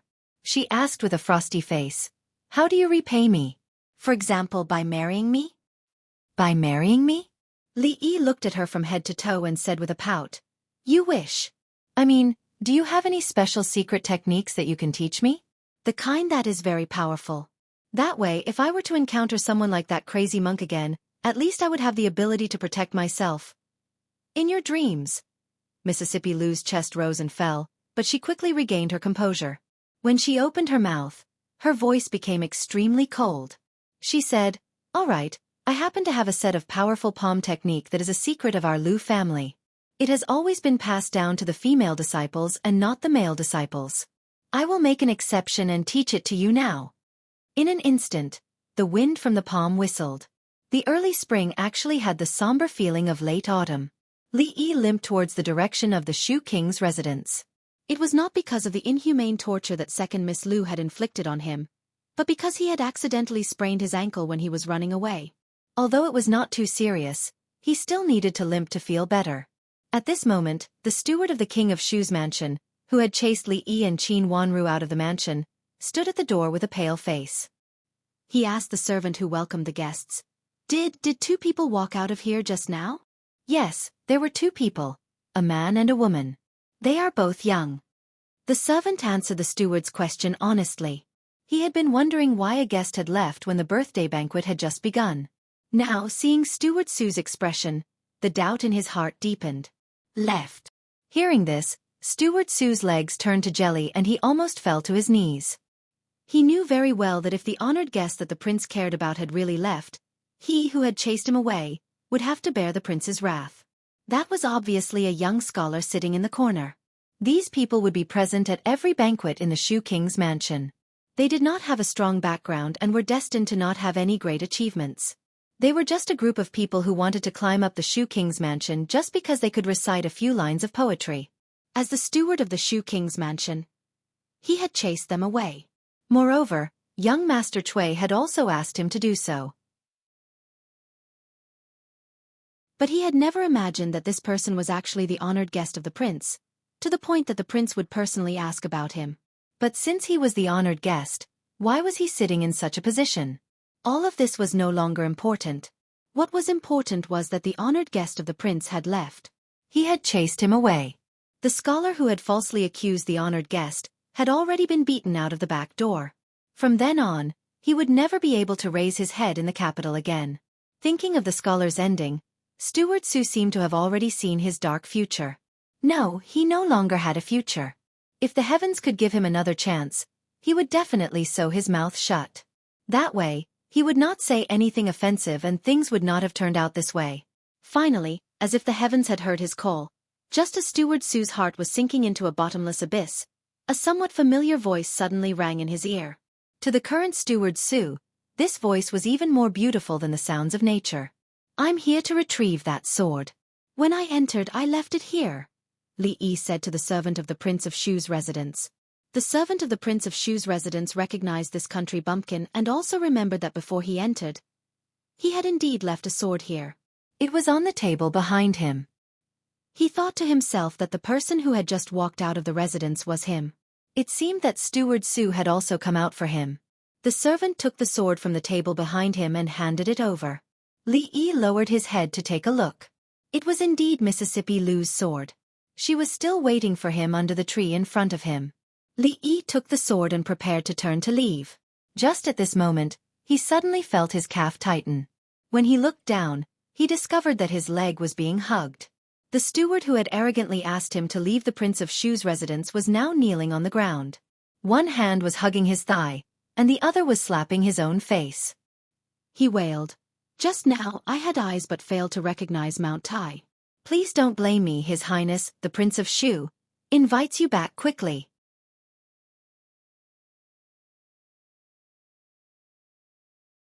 Chapter 382. Your Excellency, this way. Steward Su walked into the King of Shu's mansion again. As he led the way, his expression became even more humble. He bowed slightly and even felt like he had survived a disaster. The servant at the door was stunned for a moment before he thought of something. When the woman entered the king's mansion just now, she seemed to have brought that sword with her. By the time he realized it, it was already too late. The figure of the woman had already disappeared. A trace of hesitation appeared on the servant's face. After a moment, he shook his head. Since it was the honored guest of the King of Shu, there should be no problem. Moreover, the King of Shu had many experts around him. Even if there were really people with bad intentions, there was no need to worry too much. After all, Li Yi did not want to have a bad relationship with the King of Shu. Even if he did not want to be a friend, it was best not to become an enemy. When he walked back to the hall, a young man dressed in a luxurious robe with an air of nobility came out to greet him. Li Yi had seen the King of Shu once before. At this moment, he naturally recognized him at first glance. The servants in the mansion lack discipline. I will definitely teach them a good lesson when I go down. The King of Shu smiled and went forward to welcome him. I have offended County Magistrate Li. It is I's fault. I will drink a cup of wine as punishment later. From the point of view of a prince, the King of Shu's attitude was extremely kind. He did not put on any airs and did things impeccably. Your Highness is too polite, Li Yi said with a smile. The King of Shu seemed to have completely forgotten what had just happened. He did not mention it at all. He personally welcomed Li Yi into the hall and adjusted his seat to the seat at the front. Cui Yanxin stood in a corner, his face faintly pale. He had followed the King of Shu for a period of time, but he rarely saw the King of Shu so furious. This showed that the King of Shu was very angry just now. It also showed that the position of that person in the king's mansion was far more important than he had imagined. The entire hall was much quieter than before. Some people had seen with their own eyes that the young man had been driven out by the steward of the king's mansion. However, he returned so quickly and was personally invited to the seat at the front by the King of Shu. The significance of that position was self-evident. However, there was no reason for them not to know someone who could sit in that position. However, that young man looked too unfamiliar. The King of Shu smiled and introduced to Cui Chengyu and the other two. This is Li Xianzi, whom I mentioned to you just now. Don't be fooled by his young age. Even I feel envious of father's evaluation and praise for him. After that, he introduced the three people behind him to Li Yi. Cui Chengyu nodded slightly to show that he knew Li Xianzi. Among all the people in the room, only a few people caught Cui Chengyu's attention, and this Li Xianzi was not one of them. Even a slight nod was already considered a great courtesy. When he heard the King of Shu introduce Chen Lijun, the eldest grandson of the Duke of Chen residence, a look of astonishment flashed across Li Yi's eyes. He did not expect to meet someone from the Duke of Chen residence here, and such an important person at that.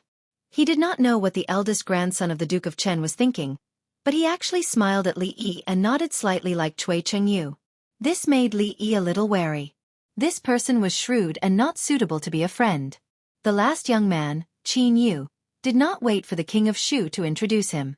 He put his arm around Li Yi's shoulder with a smile on his face and said very enthusiastically, "Qin Yu, my family situation is similar to that of the one surnamed Chen. I like you very much. You are my friend for sure." He put his arm around Li Yi's shoulder and seemed to be talking to him. However, when he spoke, his eyes were fixed on Mississippi Lu, who was behind Li Yi. Chen Li Jun and Cui Chengyu looked at Qin Yu in surprise. They were a little surprised by his behavior. However, when they saw the woman behind Li Xianzi, they immediately understood. Even with their status, they had seen countless beautiful women. They had to admit that the woman was indeed rare. It was no wonder that Qin Yu would be so enthusiastic to a stranger. But soon after, a strange look appeared on their faces. With young Duke Qin here, he actually dared to bring his beautiful wife here. They did not know whether this Li Xianzi was smart or stupid. Seeing this, the king of Shu raised his eyebrows slightly. He knew Qin Yu's character very well. Usually, he did not care much about this, but this time, he did not want to see such a scene. Li Yi frowned. Although it was the first time they met, he did not have a good impression of this young Duke Qin. Of course, it was not only the way he looked at Mississippi Lu, but also the way he put his arm around Li Yi's shoulder. "This is sister-in-law?" Qin Yu's eyes flashed inexplicably. He looked at Mississippi Lu and asked Li Yi. "No." Li Yi's face was expressionless as he said lightly, "No." The excitement on Qin Yu's face disappeared, and he looked a little disappointed. But then he smiled and said, Same. If this continued, the atmosphere would be changed by Qin Yu." The king of Shu coughed lightly and said, "Although Li Xianzi is young, what he has done is great for the country and the people. He is a pillar of our Jing kingdom. Because of this, my father made an exception and conferred him the title of nobility. He can be said to be the first person in the younger generation in recent years." When he said this, he did not deliberately lower his voice. So many people around heard him. Only then did the crowd realize that the person who was personally welcomed by the king of Shu was Li Xianzi, who had caused a lot of uproar in the capital recently. In recent days, many things about Li Xianzi had been mixed up, and his image had been covered with a layer of mystery in the hearts of the people. It was said that His Majesty had made an exception and conferred the title of nobility in recent years. It was said that His Majesty had not yet reached 20 years old. He wrote a good piece of calligraphy, which made Zhao Chun, the former best calligrapher of the younger generation, admit defeat. He was also well versed in Buddhism and was a close friend of Master Tan Yin. The story of him defeating the monks of the Qi Kingdom in the Cold Mountain Temple had even been made into a play and widely spread. His background was ordinary, but his network was extremely formidable. Not to mention the crown prince of Prince Ning, who in the entire capital could have the friendship of the eldest princess. Moreover, it seemed that the king of Shu valued this person. It should be known that the king of Shu was much more important than the other two. Many people couldn't help but feel a little envious. His future was almost certain to be boundless. Even the king of Shu had shown an obvious intention to recruit him, which indicated that County Magistrate Li's meteoric rise was just around the corner. The only regret was that the beautiful Xiao Nyang he brought with him was probably going to be killed by little Duke Qin. Thinking of little Duke Qin's special hobbies, the crowd could not help feeling a little pity. No matter what Li Xianzi would become in the future, he was just a county magistrate now. As far as they knew, none of the women who had caught his eye had ever escaped. Last year or the year before last, in the capital, when the wife of a marquis attended a banquet, she caught the eye of young Duke Qin and was abducted within 2 days. In the end, the matter was left unresolved. Faced with the other party's background, even the marquis could only choose to swallow his anger, let alone an ordinary person. In this matter, there was not much difference between ordinary people and county magistrates. He just didn't know if Madman Qin would let Li Xianzi off for the sake of the king of Shu. You're tuning in to the Xiaofan's Wuxia Tales YouTube channel. Don't forget to subscribe and join us on this journey to catch the most captivating stories.